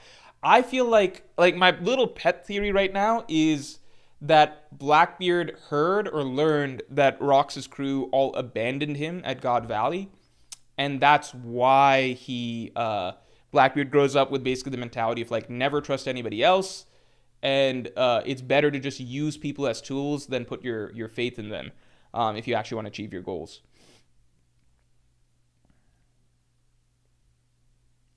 Rihanna Zara, thanks for the 10. My explanation for waiting 2 years to claim Uranus on God Valley was that Uranus is the entire island of God Valley itself, like an orbital battle station, which Garling couldn't just take by force. That's true, that's very possible, but then again, why would they why would they wait 2 years? Why not just send the force necessary right now to get it? I see what you're getting at. It's possible, but it's still a possible theory, but I'm just saying that you would want to move faster on it, right? Shaker, thanks for the 5. Roger's main motivation being Shaki is so odd for Oda to do. If he felt so bad for a year, he knew where Rox was, why not go there? Yeah, that's actually also really weird. Why not storm Pirate Island? Why wait for Rox to go to God Valley, which is like where he has to deal with the entire Rox pirates and also all the Marines and the God's Knights? I think, okay, you know what? I think here's how I'm rationalizing it, and maybe this next chapter will establish this. I think Roger is primarily pissed at Rox, but he's not like, that's his like personal emotional thing, right? He's primarily pissed at Rox because like Rox let Shaki go. But I don't think Rox was like pissed to the point that he's like, I'm gonna go raid Pirate Island and like kill Rox over this or something, right? I think he was just pissed. But now that Shaki is being revealed to be at God Valley, Roger and the Roger Pirates are going there primarily with the goal of actually saving Shaki. But Roger internally is pissed at Rox, you know? So, like, he's gonna get in his swings on Rox. Like, that's who he's personally pissed at, right? Roger's goal here is to save Shaki. That's why he's making the move. But I imagine while he's at God Valley, Roger also wants to teach Rox a bit of a lesson in the process of saving Shaki. That is my rationalization for this right now. Obviously, it doesn't help that Roger keeps talking exclusively about Rox, but we can imagine that he's making the move specifically because he wants to save Shaki, not just because he wants to beat up on Rox, because he could have done that already, right? That's my rationalization. I'm saying, thanks for the 2. Wish this was the Big Mom we got in Whole Cake Island and Wano. I have a lot of thoughts on that, but it is what it is. It is what it is. Big Mom's just such a bumbling, weird idiot over the course of those arcs. Elijah Petty, thanks for the 2. Morgan's maybe more influential than we thought. I wonder if we're getting a big-time reveal coming up with Morgan's and his, like, true identity or something. Henchme976, thanks for the 2. Hadruden rolling his eyes at Loki's yapping right now. I like to think that this is not all just, like some of it is things that Loki's telling us, but a lot of it is stuff that the narrator is actually showcasing for us that Loki doesn't know about, right? Also, let's get the stream likes up to 300 real quick, because we're almost there. Kiba, thanks for joining as a member. Feel free to use the new emotes you just got access to. Bassam Elmadawi, thanks for the 10. I'm at work, so we'll listen later, but I'm curious that these Celestial Dragon games are not still relevant as far as we know. Maybe if the 4th poneglyph is found, the government will host a hunt on that island. My pet theory for that is that God Valley was a bit of a disaster, where the Celestial Dragons' lives became really endangered, and that's a big no-no for them. They're supposed to be in their safe little bubble, always protected. So I think that's when they realized that maybe it's not safe to always do our little hunting competitions on the blue seas when, who knows, pirates and now revolutionaries could potentially come and attack us. ZMP323, thanks for the 5. I wonder if seeing Rock's fight for his family inspired him to eventually start a family at the end of his journey, even if he never got to meet Ace. Inspired Roger to finally... I don't know if that was the inspiration. It seemed like Roger's inspiration was... We know that Roger always wanted a wife, right? He wanted Shaki. That kind of went away. But Roger kind of implied that his decision for giving birth to a son was actually a pragmatic one. Because at the end of Oden's flashback, Roger's like... I know who the next Joy Boy will be. It'll be my son. And Rayleigh's like, you don't have a son. And Roger's like, I'm just going to go make one. So Roger, I don't know how much of it was just that, but at least part of Roger's motivation to have a son on his way out was because he wanted his son to be the one to pick up his legacy. Duck20. Thanks for the 5. I think Rox is going to tell Roger about One Piece and God Values where he started changing as a person. Ooh, that's an interesting idea. I want to see Roger and Rox bond by the end of this. I don't want to see them at each other's throats. That's my hope. Not really an ostrich. Thanks for being a Pirate King tier member for 6 months. Just a reminder, if you want to join the Pirate King tier, you get access to the Pirate King podcast. Right now, submissions are still open for the Pirate King podcast. This is last call. After this, I'll be recording it. Pirate King podcast is an hour-and-a-half long podcast where I answer every Pirate King member's questions about One Piece, TV, movies, other anime, other fiction, video games, real life, NBA, whatever. You can ask anything, really. I answer it all very in-depth in this hour-and-a-half long podcast, so if you want to get your submissions in, submissions for the month are closing right now, and then I'll be recording. But Not Really an Ostrich says, Morge, it's really ending. The Secret of the D. I'm excited, but how am I supposed to deal with One Piece ending when I've been watching since the 4Kids days? That's the crazy thing, which is that it feels like reading this chapter and the realization that God Valley is actually happening right now is just so mind-blowing. It's like, I didn't know if we were getting this. I think most people didn't expect it to happen in Elbaf. So it's like, damn, we're not, like... And when Loki's backstory started and Rock showed up, it was like, cool, we're getting some Rock's backstory lore in this as well. And then it just kept going and going. It's like, are we really going to get the main event? Like, are we actually going to get to God Valley here? And now it's actually just happening. It feels so surreal because it wasn't expected. It felt like this was supposed to be some time away, but everything's coming together. And God Valley was one of the last major lore pieces that we knew we needed to get before the climax of One Piece. So it feels like one of the final remaining big dominoes is about to go down. And then it's just not that many left. So I'm really excited. So, like, you know, people ask, like, when is One Piece going to end? It's still some time, but it's not that much further away because, you know, once we get through God Valley, so much stuff is going to be set up for the modern day, you know? King G, thanks for the 2. This is all Mihawk upscale, just wait for it. I mean, a lot of characters here have swords. GK, thanks for the 5. Could the various D families be an attempt to hide a specific D bloodline from the world government? Could the various D family...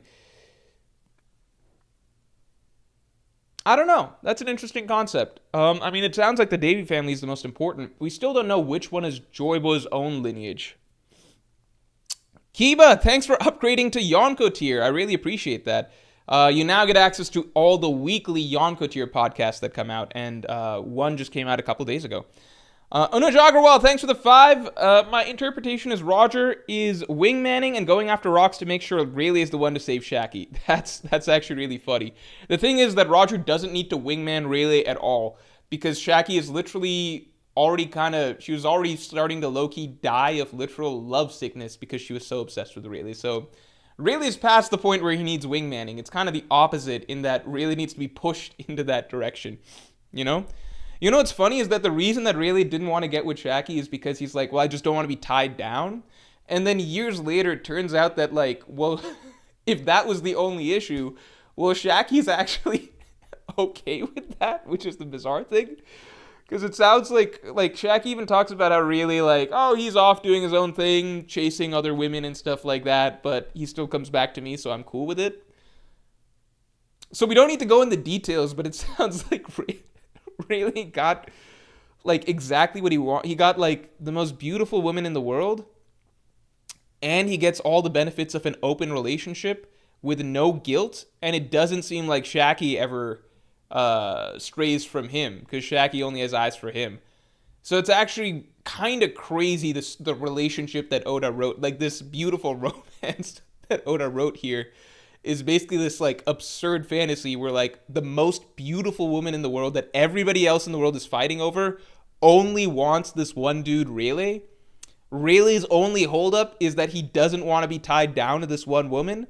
And then the thing that resolves it all is that she's actually cool with that and still only wants him, but he's allowed to go do whatever he wants. And then that's how they have this happy fairy tale romance from then on. It's actually kind of fucking insane. It's like, I don't even know how to describe what level of like male fantasy this essentially is.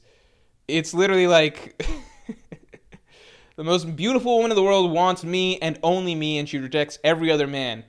I don't just want her, but she's cool with that. So I do all of this other stuff, and I still get, like, this is actually nuts.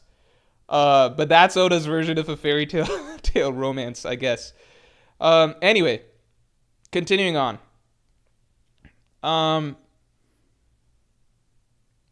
Have you heard... Jordan Taylor says, thanks for being a Yonko tier member for 35 months. Have you heard the theory that Aokiji is Sogeking? It debuts in the same saga as Aokiji. They're never in the same place. They have the same hair. That's a good theory, but I don't know. I think it would be a disappointment if Aokiji turned out to be Sogeking, because Sogeking is a lot stronger than Admiral level. JK Kane, thanks for being a Yonko tier member for 35 months. Oda really kept his cards close to his chest for 25 years. I feel like the lore possibilities at this point have no limit and anything can happen now. That's the coolest thing about One Piece, which is that so much stuff gets set up way in advance, so you kind of know where things are heading towards, but the way things will actually play out is so much different than what Oda initially leads us to believe, right? So with God Valley, initially we're framed with this epic battle between, Roger, Garp, and then the Rocks Pirates, so that's what we're leading up to. And then theories start to develop as to like, okay, what was the thing that drove Roger and Garp to band together against Rocks? What did Rocks really want, etc.? And then as the story progresses, then we find out all these other details. Like there was this woman involved, but then there was also Rocks' personal love and his friendship with Harold and all of these other factors. And then by the time you're going into it, our perspective of what actually is going to take place in God Valley is so different. Our perceptions of good, evil, who we're rooting for. And we have no idea how this whole thing's going to play out. No fucking idea. No idea who's going to show up, who's ultimately going to team up with who in heading into this. It's just like absolutely masterful storytelling. Like there's nobody who does it like Oda. Like it's just insane. Jay, thanks for the 5. Hi Morge, I'm Jay from Patreon. Oh, please rant about how trash is Harold. Thanks for the long time support, Jay. I saw your, I did not pick your voice of the people today, but I do normally see your voice of the people. Please rant about how trash is Harold. How trash is Harold would be if he doesn't go help Rocks. I'm short Harold stocks right now. If Harold doesn't go help Rocks, Harold just plummets for me as a character. Already, the sort of betrayal that he's done doesn't feel good, but if it's setting up for a heroic arrival of his, I think it would be one of the coolest moments in One Piece.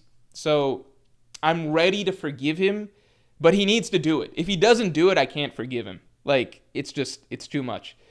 Remontada, thanks a lot. Streets are saying Kid Mihawk is the small holy knight. What?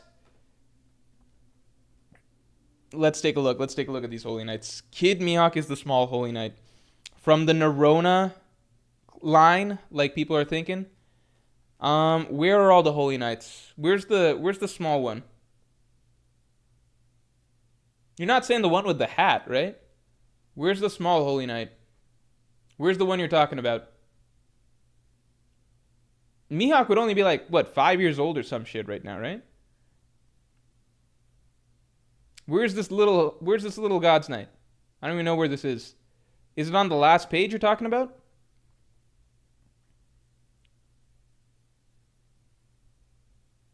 I don't see a tiny God's Knight. I need some context. Mihawk would be 3 or so. Yeah, I don't know about that. We're just gonna leave that alone. Fruit Rings, thanks for the 2. How do you think Rox would feel about current Blackbeard? I think it's complicated because I don't think Rox is ultimately like. I think we still need a bit more of an understanding of Rox's morality and what he wants, you know? Because Rox has been a moral dude in that he cares about his personal ties, right? Like, he cares about his personal ties to, obviously, to his friend, Harold, his family, his wife and child, right? He's never done anything overtly altruistic outside of his personal people that he cares about. So it's not like we still don't have the full vision of like even his goals, motivations, all of that. Like, what does it mean that he wants to be king of the world, yada yada, right? And Oda kind of leaves it a little bit ambiguous, the Rox Pirates' actions with Rox as leader, because, you know, they do a lot of stealing and stuff, but it's implied that it's also from people who are like also pretty bad. Rox has actions that are questionable, like beating up Loki right off the bat and everything. So he's not like a morally pure character. It's not like, you know, if Whitebeard grew up, if Whitebeard found out how bad his son Blackbeard is or something. It's not like Rox is this like clean-cut guy from what we've seen. But at the same time, the big thing that Rox might be disappointed in is seeing that his son doesn't have value for his personal relationships. But maybe Blackbeard does for his core crew, like maybe his closest crew members. We still lack some understanding of Blackbeard as well. So I think it's complicated. I don't think we've gotten enough out of Rox just yet to say like how hard-assed he would be about like how Blackbeard acts morally. Because again, like Rox is likable on our end, but he's only shown a few important values to him. And that might be like more personal things to him, like I'm not gonna hurt my friend or whatever. But that doesn't mean that he would view Blackbeard in a certain light if Blackbeard ended up like betraying somebody to get their fruit. So that's the tricky thing. We still don't have a full understanding of Rox. As much as we've seen of him, we don't fully know him. And I still think that's like one of the most exciting parts of the flashback. The juicy stuff, not just action-wise and lore reveal-wise, the juicy stuff character-wise is still yet to come. Also, let's get the stream lights up to 300 real quick. Named, thanks for the 5. Mork, how much of the Yonko crews, past or current, do you think the current Revolutionary Navy, Cypher Pole, Seraphim, Five Elders, and God's Knights can handle at once? I think that this gets so fucking complicated because to really figure this out, you would need to do like kind of like a full lineup breakdown of all the Yonko characters and like commanders and shit like that, and then all of the on both sides, right? You need to do all of that. And then there's some characters that are too difficult. Like even if you ballpark some characters, you're like, okay, you know, Kaido, Big Mom Shanks, we'll just call him Yonko level. Let's just ballpark we can ballpark the Gorsay to be like roughly Admiral levels or something like that. If you want to ballpark maybe Garling to be Yonko level, who knows? And then you're like, well then what's Emu? What's Shamrock, right? Like how much above everybody else is Emu? Let's say you want to take Emu out of the picture because I noticed you didn't mention Emu. It just requires a lot of ballparking. And then a lot of it comes down to... I think that... Okay, if we say that 2 admirals can beat any Yonko, then you've got Akainu, right? You got Akainu, Kizaru, Fujitora, Green Bull, right? So that quattro, that quad group takes out 2 Yonko right away, right? That's... Let's... Some people think 1 admiral can go toe-to-toe with any Yonko, right? I'm saying, like, this is the argument I'm making to be super generous to the Yonko side, right? This is not my personal beliefs that it necessarily takes two admirals to beat each Yonko. I'm just saying we're being super generous, right? Let's say you need 2 admirals, cancels out a Yonko, right? So you got the 4 right there, they cancel out 4 Yonko, or sorry, 2 Yonko, right? Then let's say Garp and Goku, you know, they cancel out another Yonko. And then let's say 2 Gorsay cancel. The thing is, though, we can't even say that for certain. Because, like, it's implied that if Joy Boy's Haki can take out all those Gorsay, Shanks' Haki could take out the Gorsay. Or do something similar, right? So I think it's genuinely too hard to say. I think it's genuinely too hard to say. Uh, we need more. We just need more. We need a lot more understanding. Like, I don't think that.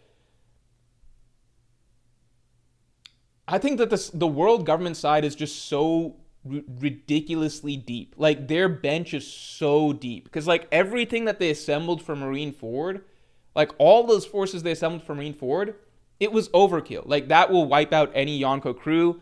Even multiple Yonko crews, it's still, like, a complex discussion, right? How that depends on your personal power scaling, how you think things will go.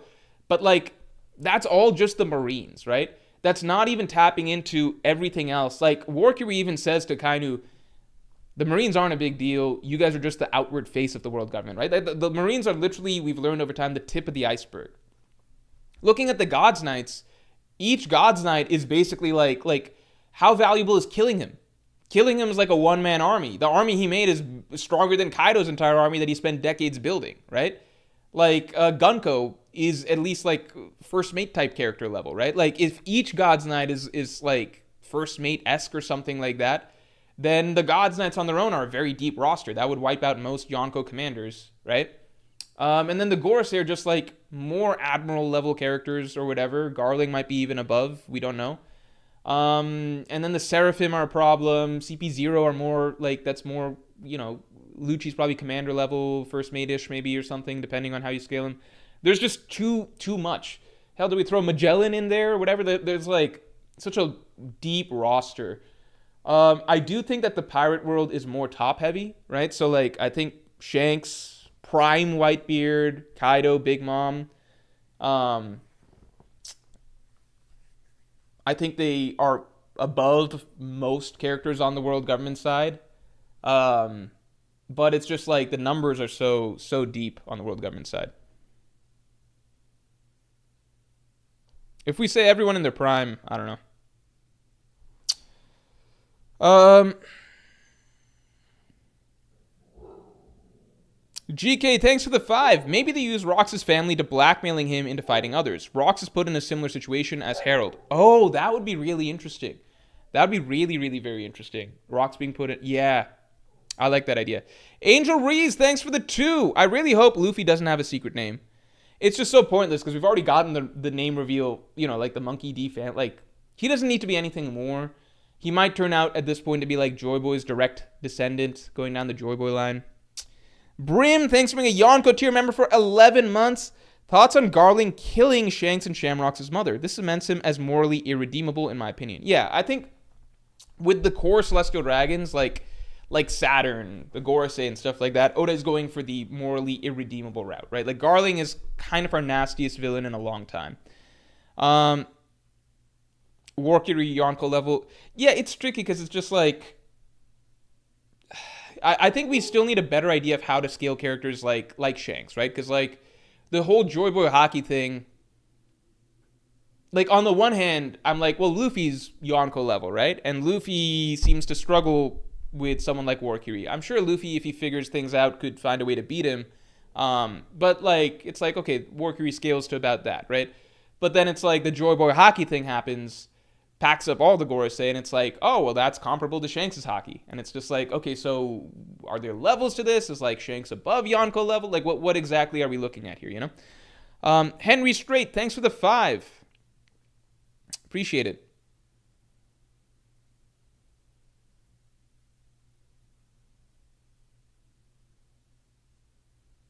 Jacob says, Oda needs not to be scared to take them out completely by the end of the story. I mean, he already killed off Saturn. So I think that, like, a lot of the Gorsay are going to die. I still believe that Jupiter's going to be a traitor and will defect to the good guy's side. So I have that personal belief.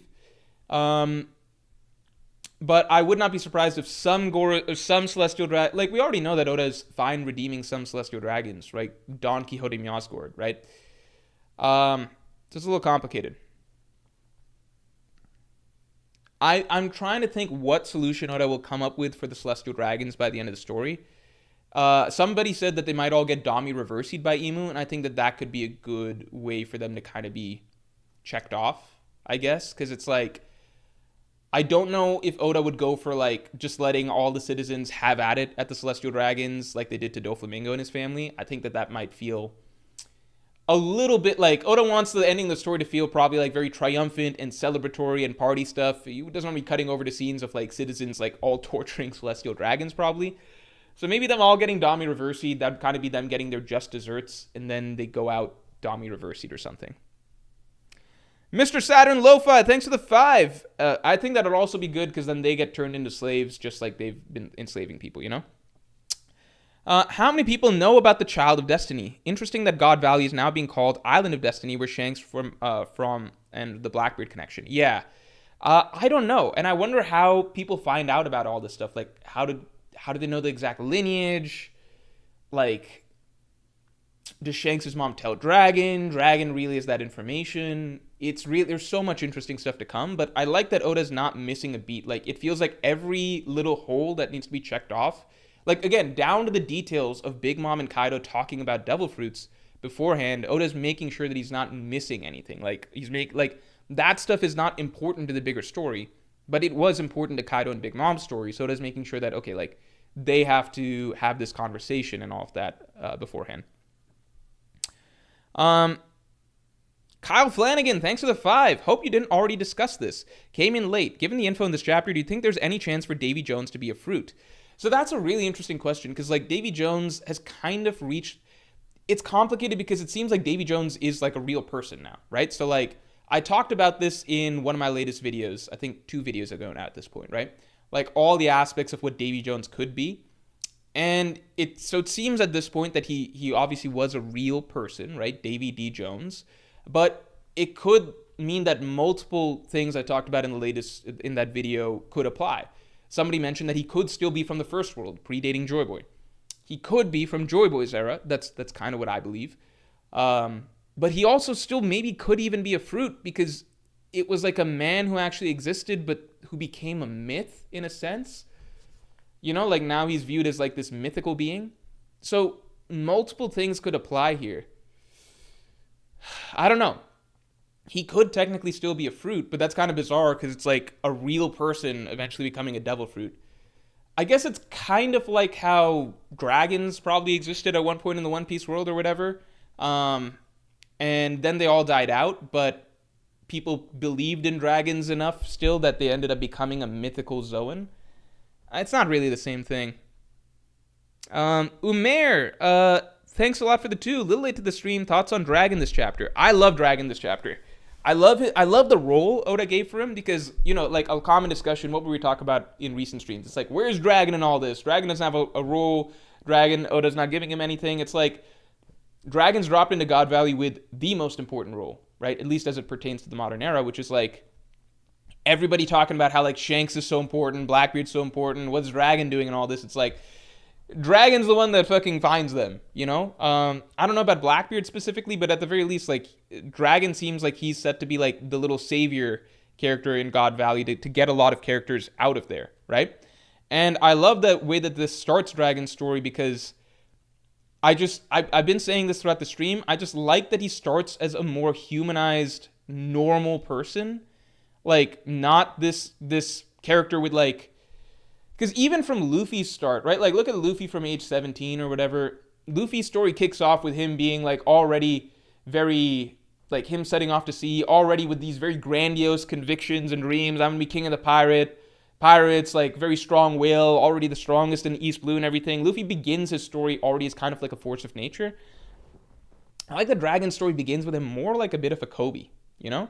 I'm not saying he's exactly like Kobe in temperament or anything. Dragon has he's a bit more put together than that. He's not like just this trembling coward or whatever, but he just feels like a normal, obviously he's the son of Garp, but it feels like his story is that of like a normal fucking Marine who realizes what's going on in the world and finally decides that he's going to take the hardest route. And like, it's not enough for me to save people by being a Marine. If I actually want to save people, I can't participate in this system anymore.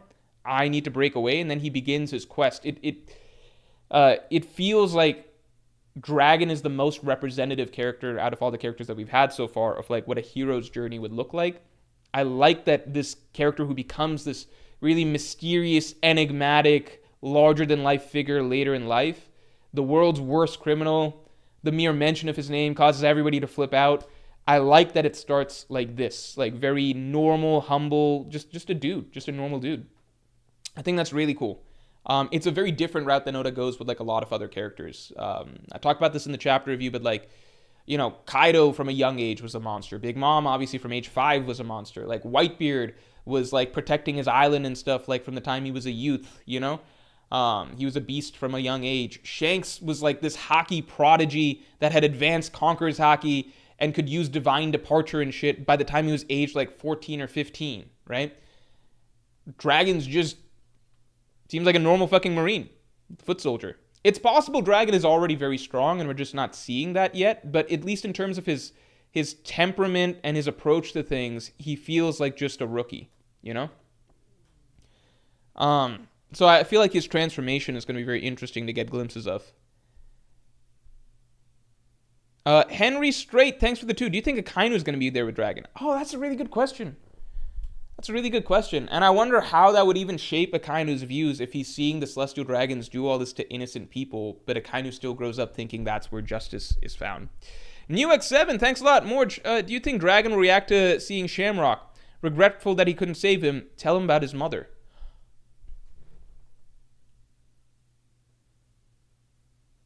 You know what's interesting? So that sets me off on a little side thought, which is like a lot of people speculate that Dragon and Garling might fight later down the line.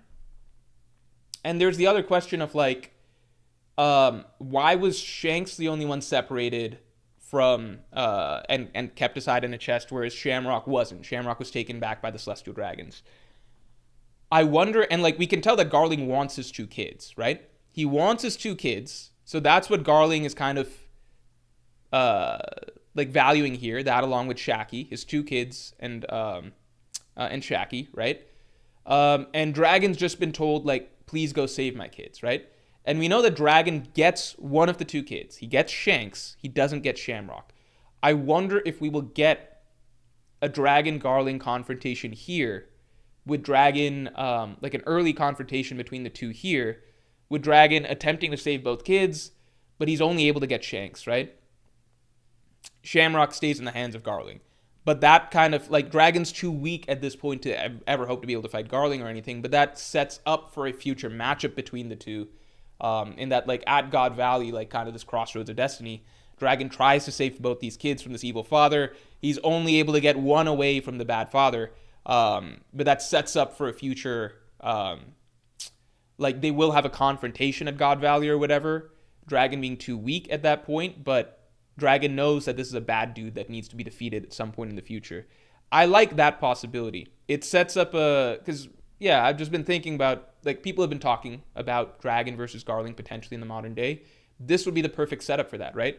Literally Dragon going after Garling's infants to save them from him, and Dragon only succeeding halfway. I think that's really cool. I think that could happen. Angu Makafor, thanks for the 5. Davy Zabek, gotta get used to the name. Got balls going on Harold's ship and even clashing / destroying it. Yeah. Yeah. It's... I do still think Harold's gonna come in clutch to help him. But, you know. Davy Zabek... I think we're still mostly gonna call him Rocks, you know? But Davy Zabek is his actual name. It's kind of like we know... like Law's name is Trafalgar D. Water Law or whatever, but we all just call him Law or Trafalgar Law.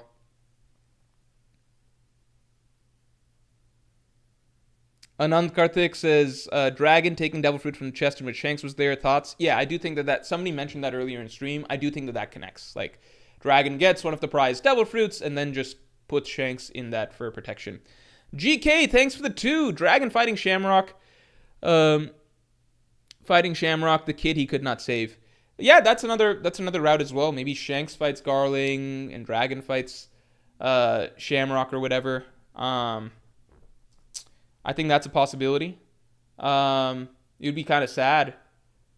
I do think that Shanks fights Shamrock at this point, though. I think that kind of feels right. Just seeing them together as twins, knowing the diverging paths, the parallels that they're set to follow or whatever, just based on the fact that one was saved and the other wasn't. I think that they are set to, it's like, it feels like a destined matchup for them to fight. I don't know. Mihawk will fight Shamrock, says Leonardo Martins. I don't know. I have my own theories as to who Mihawk will fight, which is it's a similarly exciting matchup. I think Mihawk's got a very exciting matchup on the horizon for him as well. I still have to put out that video. Yeah, I'm really curious as to who Garling will fight in God Valley now, because it might be fucking Rayleigh. Kurakami Najimi says if Shanks fights Shamrock, he'll just get low diffed. I mean, I think people say that because we haven't seen anything of Shamrock yet, so it's kind of assumed that, like, we just have no reason to feel really hyped for him. But just seeing Shanks and Shamrock as twins at birth, I'm like, they probably have like a similar type of potential, you know? So it'd kind of just be like Shanks fighting a similar caliber version of himself, I figure.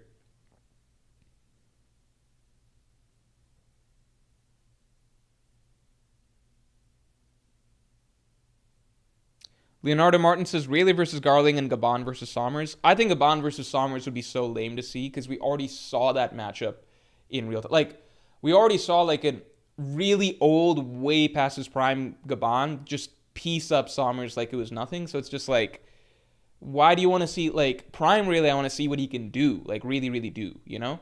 So prime Rayleigh, I feel like, has more exciting stuff. Like, now I think, prime Gaban, right? Prime Gaban, there's more interesting stuff I feel like we could see him do. So I feel like Prime Gaban versus like Shiki is now on the realm of possibilities, in the realm of possibilities. King G, thanks for the 5. I think Harold fights Garp after Garp and Roger tag team Rocks, giving Rocks and Roger their 1v1. Maybe Harold turned on the government after seeing the hunt. Oh, that'd be a really good point. If Harold sees the hunt and then turns on the world government. But I kind of like the idea that Harold just turns on the world government for the sake of Rocks, not even just from seeing everything the world government does, but it could be a combination of factors. I am very curious now as to who Whitebeard fights, because before I had Garling versus Whitebeard, but now I do think Harold will arrive. I think Harold will help in some way, so I feel like Harold versus Garp, that's something that I also personally believe is on the, like, on paper, something that could happen. We've talked about this in past streams. But now I'm like, well, who's Whitebeard fighting? Because I feel like Rayleigh versus Garling is a potential matchup. The story seems like it could be very well set up for that. Roger rocks, Garp rocks, right? But then maybe Garp Harold. So what happens with Whitebeard? I don't know. Whitebeard and Harold feel like very similar characters to me. It would be cool to see them clash or something like that. But they feel like remarkably similar characters. In temperament, Whitebeard is wiser in terms of like recognizing certain things, right? But in terms of temperament and anything and everything, they feel similar.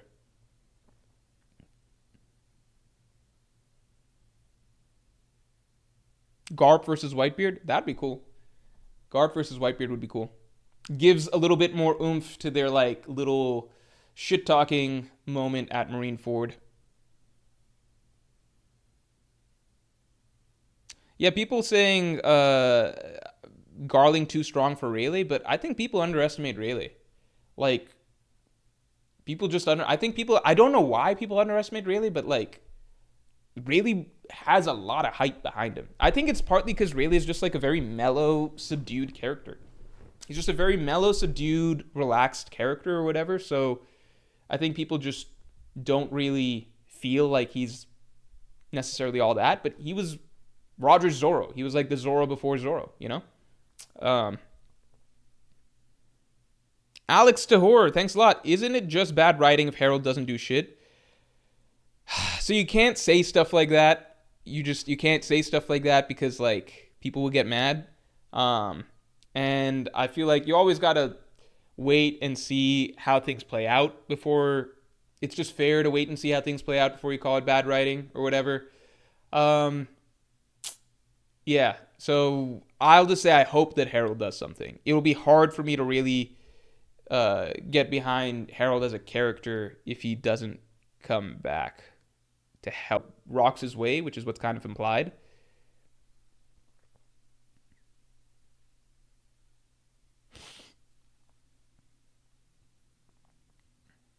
Tapio Treviso says it's because we know that Zoro will surpass him. Yeah, but that doesn't mean that Rayleigh's like some bum. Like, we know that Luffy is going to surpass Roger. That doesn't mean that Roger's like a bum. You know? Like, like, Roger was Pirate King level. Prime Rayleigh should be at least Yonko level, right? If we expect similar gaps between what we expect of Zoro to Luffy, right?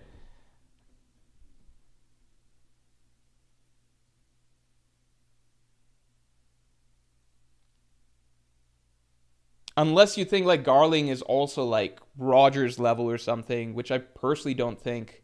Maybe once Garling becomes a Gorsay, maybe if he gets like a Gorsay mythical Zoan form buff or something, then maybe he reaches like some level beyond Yonko or something. But at the moment, I'm just like, Garling's like Prime Garling is Yonko level. Why is that not a good matchup for Rayleigh? Audio's cutting? Oh shit. Testing. Hello. All good? God damn it.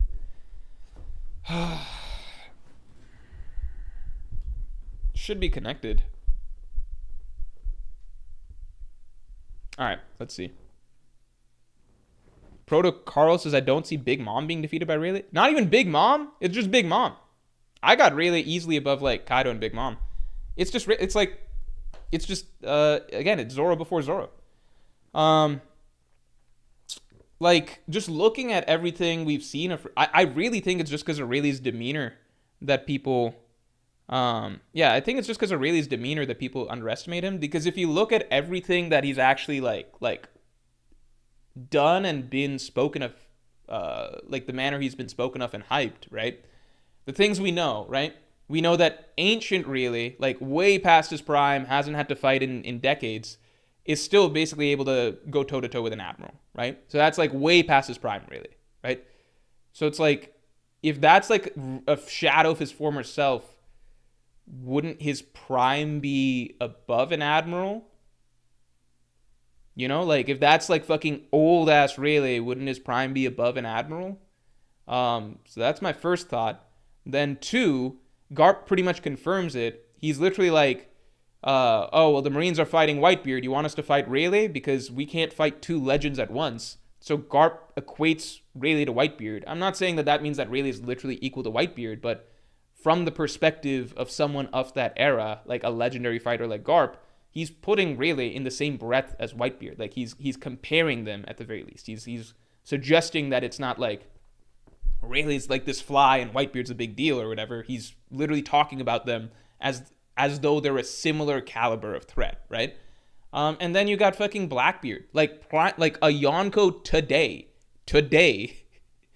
literally saw ancient 80-year-old Rayleigh show up, shat himself, and left. And he's like, and Rayleigh's like, yeah, from my reputation, it was enough to scare Blackbeard away, right? So again, if it's by reputation, like everything about Rayleigh suggests that in his prime, he would be at least like a Yonko level type fighter, right? There's never anything, I think it's just not as overt because he doesn't talk, like he doesn't act as badass as a lot of other characters. He's very calm and mellow. I think that's the only thing. But literally every piece of evidence we've seen around Rayleigh does not suggest that he'd be anything less than, it sounds like he'd be above Admiral level.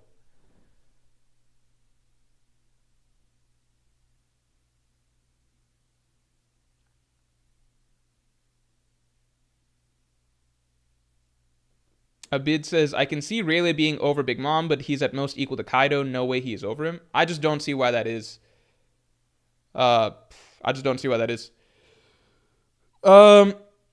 Like, why would he not necessarily be above Kaido?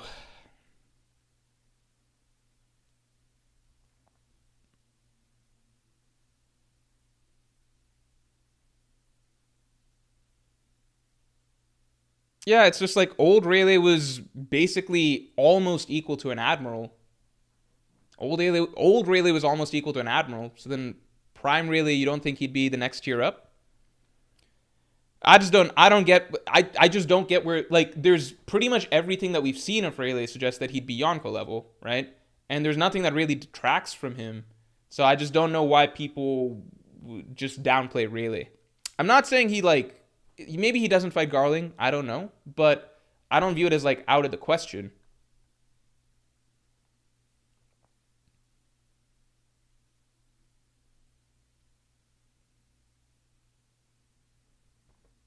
Esteban BR says, Mord, stop capping. Rayleigh was doing worse than Marco against Kizaru. Weren't they fighting to a stalemate? Rayleigh was getting tired, but that's because he's old. That's pretty much it. Rayleigh also had no injuries. Kizaru had a cut. Well, how is he doing worse than Marco? Marco only had one clash with Kizaru. Rayleigh was an extended battle, right? Where he's literally stalemating Kizaru and holding him off.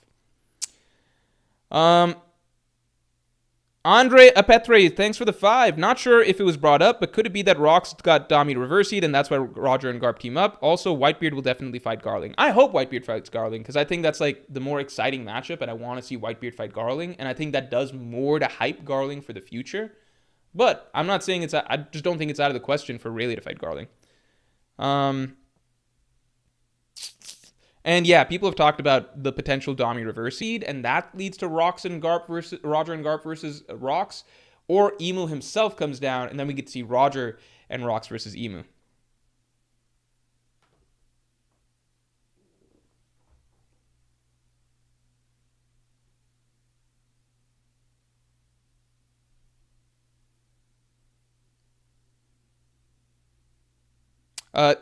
Tysel Harris, thanks for the 5.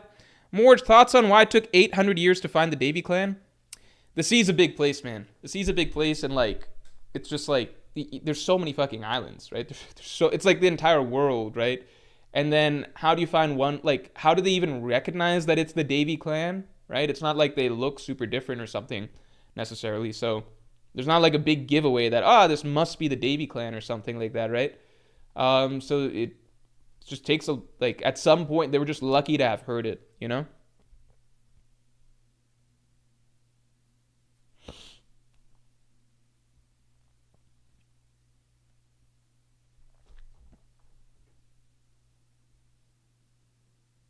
Yeah, I'm sorry about the audio situation.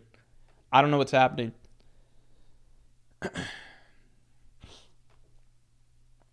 I'll do some tests after stream.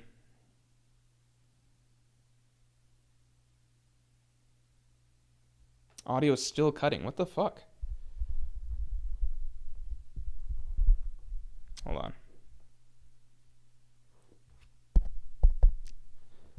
Testing.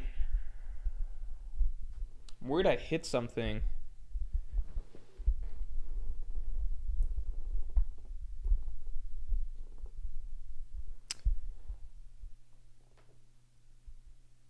Reset? So is it a stream thing or is it a mic thing?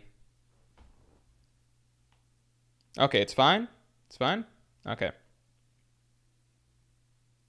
so it's a YouTube thing. Okay, I guess that's the case. All right, thanks everybody for filling in. Yeah, my bad. Don't know what fixed it, but I guess it's all good. All right, thanks guys.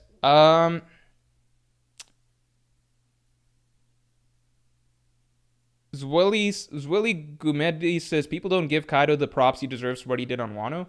I really view it as the other way around, which is that, like, with Kaido on Wano, I genuinely think it's the other way around, where people talk about it like they're literally like, Kaido fought a 20v1. Like, you see that very often. 20v1, 16v1. Like, every time you hear the number, it goes up. And that's really not even close to what happened. Characters took turns. Kaido also had literally another Yonko on his side. Literally another... I don't even... Like, the moment you hear something V1 with Kaido, it's just like, Big Mom was also there. And Big Mom did a fuck ton of damage too. Like, it's actually insane how people spin that. And on top of that, most characters... Like, I just don't value what you do to weak characters that much. Kaido didn't have to fight any top tier character there except for Luffy. And Luffy was just emerging as a top tier there. Before that, Kaido fought another top tier, which was Big Mom. And that was a fucking tie. So I'm just like, and what's funny is that in this same chat, people are like, I got Rayleigh above Big Mom, but not above Kaido, stuff like that. Like, or people are saying like, Big Mom sucks, yada yada. Like, how many times if we go through this chat do people shit on Big Mom? It's like, Well, Kaido fought her to a draw. Like, that's the thing that blows my mind about Kaido, which is just like, it's not that people don't give him enough credit for Wano. It's just like people give way too much. Like, people just exaggerate the. It kind of is almost reflective of like in the One Piece universe, people are like, people say yada yada about Kaido. It's like, okay, but what's the actuality of it? And it extends to the real world where people start gassing up like, remember that arc where Kaido fought like 20 people at the same time? No, he didn't. He fought a lot of really weak characters relative to him. I think especially after Shanks just one-shotted Kid and Killer at the same time, it's almost like, why does it even matter if you fight like a lot of weak characters? Like a Yonko type character should just be able to like pop them like flies, so it doesn't really like, are we supposed to be impressed that Kaido like beat up Scabbards and then fought like with another Yonko, like literally teamed up with another Yonko to fight like a bunch of rookies, none of whom had their power-ups, who were at best like Yonko commander level at that point in time? And then Kaido fights his daughter, and then fights Luffy, who's finally awakening his abilities and stuff, right? Like, it's a severe exaggeration of what Kaido did. If you want to look at Kaido versus a top tier, I'm just like, okay, what does Kaido actually look like when you fight somebody his level? You got Kaido versus Luffy, right? And Kaido versus Big Mom. Neither of those present Kaido as like being all that in the grand scheme of things. So that's my logic. I'm just like, it's impressive that Kaido did fight a lot of relatively weak characters in a row, but we already saw from what Shanks did to Kid and Killer that sort of thing isn't really supposed to be that impressive. It's supposed to be like, you just run through them very fast. It's actually the fact that Kaido took a long time. You could argue he was just toying with them. That's cool, but that doesn't make like a big feat, right? It was never a 20v1 or 16v1. He had another Yonko on his side fighting with him, and they were all like, everyone he fought was Yonko commander level at best. Until Luffy began like having his awakening and everything, and then it was a 1v1, like 1v1. That's like the story, right? That's basically it. So to me, it's just like, people, if you go back and read everything Kaido did, it's not that crazy. Like, it's kind of just, it doesn't really tell us anything about how Kaido would do against actually strong characters. The only pieces of evidence of Kaido versus strong characters, we already saw. It's nothing crazy. Like versus Luffy, versus Big Mom. It's just like, okay.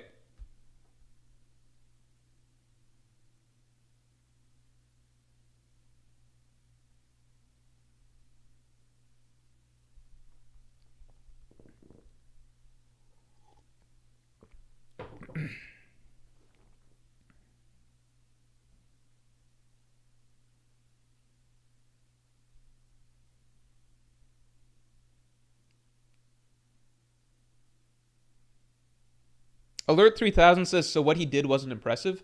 That's not what I'm saying. I'm just saying I think it's weird that like people spin it to be like, literally they're like, Kaido went 20v1. That's what I'm like, you guys are missing the point, which is, I'm not saying what he did wasn't impressive, but it's just bizarre that people are like, Kaido fought all these characters by himself at the same time. That's not what happened. It sounds really impressive if you put it like that, but then if you actually look at what he did, it's like he had another Yonko. Like, the only difficult part of the fight, which was fighting against the Supernovas, he had a whole other Yonko on his side. It was like 2 Yonko fighting against 5 Yonko commanders. That's not... They shouldn't even have struggled as much as they did. It should have been over very quickly, right? And it's just like, people gas up what Kaido did on Wano a lot. I just view it as like not that relevant because there's no top tiers involved there, right? Like, it's Kaido shitting on weaker characters. The level of what was going on in Wano, it's like so far removed from what we're seeing with like the old legends at God Valley, right? Like, it's just heaven and earth, right? So it's like a big kid bullying little kids on a playground. That doesn't mean I'm like, oh my God, this guy, you compare him to like Prime Whitebeard or something like that, or Prime Roger, or Prime like, they're on a totally different level, right? It's like big fish, small pond. You get what I'm saying? Like, there's nothing Kaido did that actually tells us much about how he would fare against the actually strong characters, the characters that he saw when he was thinking about Luffy's ceiling. Like, how high is your ceiling going to go? Like, well, we don't know how Kaido does against those characters. There's nothing that really suggests that he scales to them. Like, really nothing, right? Because he never did anything. Because again, the most that we can say that he definitively scales to is at least equal to Big Mom. That's it. Like, that's the only 1v1 against a top tier he had. I value what you do against strong characters a lot more. I think tying with another really strong character is way more impressive than just shitting on weak characters. Like, the moment Shanks shit on Kid and Killer, it's just like, it doesn't mean anything to shit on the weak characters, you know? That's just what you're supposed to do. It's not that I'm saying that it's not impressive. I'm just saying that, like, it doesn't tell us anything about the higher levels of things. It's like, it's impressive compared to, like, Luffy or something like that, you know? But, or like Admirals, like, it's like, okay, what Kaido did against the Scabbards is more impressive than what Green Bull did against the Scabbards, right? But I'm saying that putting Kaido in the same echelon as, like, the Pirate King level characters, he never did anything to suggest he's on that level. Eric says it's simple, you just underrate Shanks. I don't think I underrate Shanks. I think that Shanks at full potential or something could be, let's say, Roger level, right? But my point is that I don't think Kaido scales to that level. I think Kaido's below Shanks. It's not underrating Shanks, it's just like, you see what Shanks does to Kid and Killer, and it's like, okay, so yeah, Kaido did have to fight a lot of Yonko commander level characters in a row, but now we see that, like, other characters can just, like, pop them like flies, so it doesn't really matter, you know?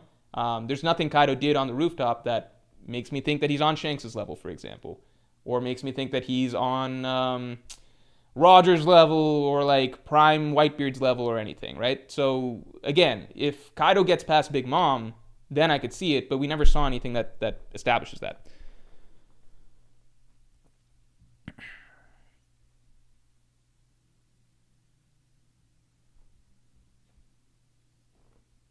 He had a clash with Shanks off screen. Yeah, but then he's the one who ran away, and Shanks is the one who continued to pursue to Marine Ford. So again, we don't know exactly what happened with the Kaido-Shanks clash off screen, so I'm not saying confidently that, oh, Shanks got the better of Kaido or whatever, right?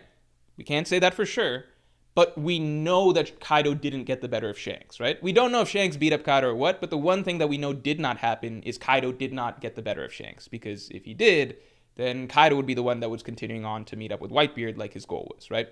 So, again, there's not really anything that gasses up Kaido there. The only things we have with him against top tiers are Big Mom, which is a draw, and then Luffy, who technically became a top tier over the course of the fight and was basically literally half dead by the time he actually reached his full potential. K Maya, thanks for being a Yonko tier member for 18 months. What if Rox's end is a mirror of Roger's execution, and Rox's last words inspire Roger to find Laugh-Tale, something that made him get serious? I like that idea a lot. I think then Will being inherited from Rox to Roger, and plus we really like Rox, and we want to like Roger again, so I think that would be a really nice continuation. Dave, thanks for the 5. The champion of God Valley gets Shaki, said verbatim. Garling wants her. Shaki said, come and get me. It's all right there. Rayleigh versus Garling. Yeah, we just gotta wait and see. I mean, it's possible Garling's too strong for Rayleigh. It's possible. But I do think people underestimate Rayleigh. I might be proven wrong later, but, we'll see how the matchups play out. Okay. I mean, like, even, like, one arc later, we already see that, like, Luffy's attacks that were doing a lot of damage to Kaido don't even do anything to Warcury. And then we see, well, Shanks level Haki can take care of all the Gorsay at once. So it's just, I just don't know what's there that really, I just don't value Kaido's feats against Yonko commanders. That's basically it. All right.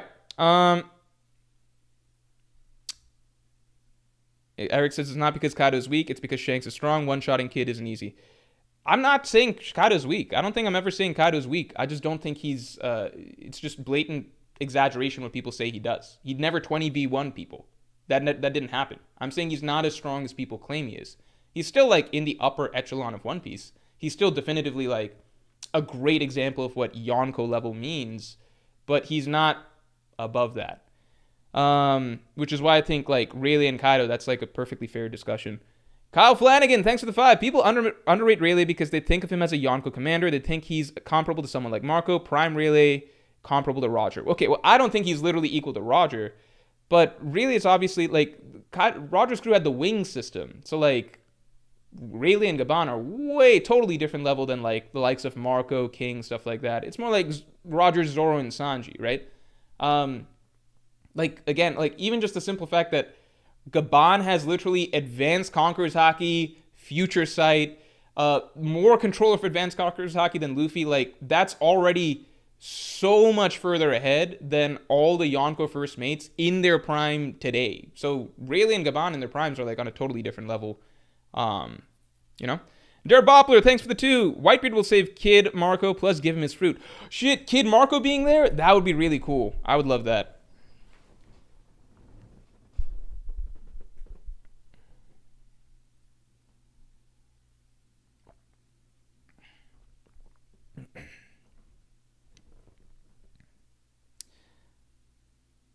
All right, everybody.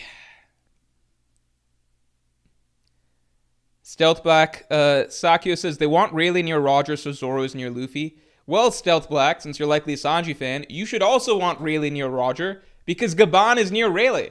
I will never understand Sanji fans' desires to bring down, that's the frustrating thing to see because it's just like Sanji fans in their efforts to like.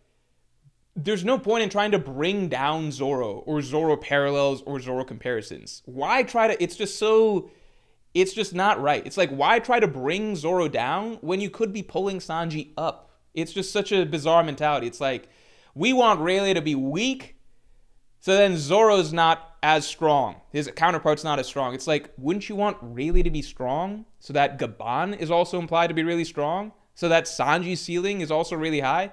It's just bizarre. It's kind of like, it's like a loser's mentality. It's like they hate Zoro to some degree more than they want things to be good for Sanji. It's like a Sanji fan, some Sanji fans, not all Sanji fans, because obviously there are a lot of shitty Zoro fans. I'd say shitty Zoro fans are more common, but the shitty Sanji fans, their mentality is literally like, oh yeah, we'd be happy with Luffy being like 5 tiers above Zoro, and Zoro and Sanji being like way down here and Luffy being way up there, as long as Zoro and Sanji are roughly equal. That's literally their mentality. They're like, yeah, Luffy, he could be like Pirate King level, and then we can be like, I don't know, Yonko First Mate level or something, and that's totally fine.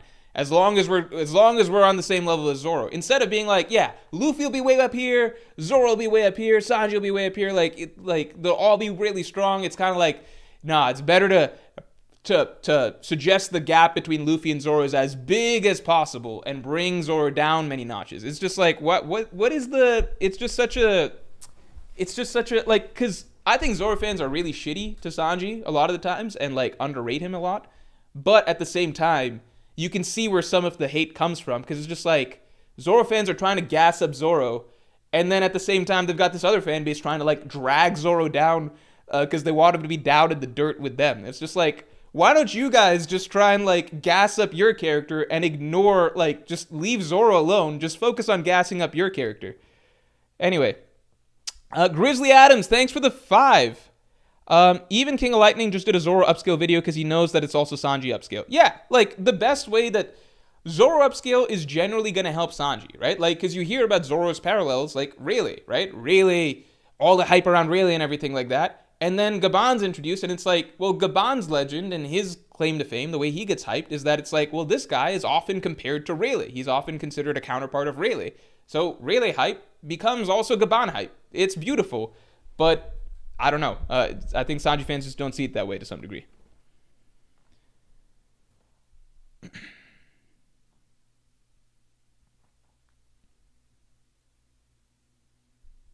The Geo756 says, well, it goes both ways. Zoro fans hate the actual narrative that Zoro and Sanji are relative. Yeah, I definitely agree with that.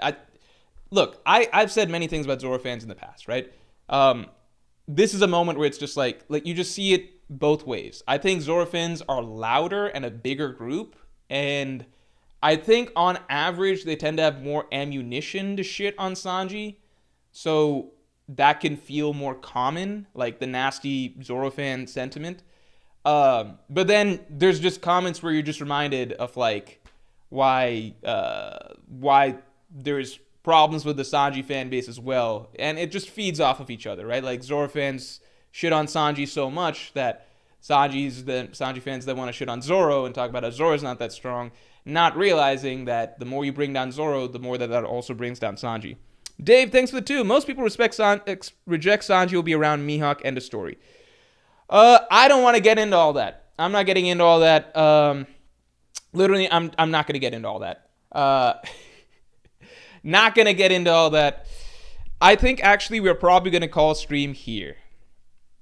Yolo says, y'all hating on Rayleigh too much. Shake my head. Yeah, I just don't know. I think Rayleigh has so much hype in the story, and his position as Roger's first mate, vice captain, the Zoro to Roger's Luffy, that's fucking huge. I just think that puts him pretty high.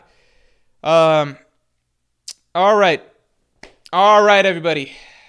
All right. We are going to call it here. Thank you, everybody, for tuning in. And yeah, with that, I will talk to you all later. This was a fucking insane chapter, and I'm so fucking excited for next week's One Piece chapter. Watch out for next Tuesday's video. It's a good one about Dragon. And if you want this shirt, because I know you all are looking at it, then go to One Dream Studio where you can pick up this shirt. The pre-orders are ending, I think, really now. I think today might be the last day. Justin Holland, thanks for the 5. I remember Whitebeard's last words. Someone will bear the weight of the world and its history on their shoulders. We are seeing that weight. Yeah, I think God Value will do a lot to establish that. Yeah. Thanks, everybody, for tuning in. And with that, I will talk to you all later. Oh, wait, there's one more. Alvaro Vasquez, thanks for the 5. I want to know your opinion about the page 1 Devil Fruit in the cover story. Page 1 Devil Fruit in the cover story? I didn't even notice that shit. Page 1 Devil... What? Literally didn't notice that. Does he have a Devil Fruit? I thought these are just fruits. Chowing down on some apples? I don't notice a fruit here. But maybe there is a fruit. Yeah, I don't know. I've no comment. All right, everybody, with that, because I do got to run. With that, thanks for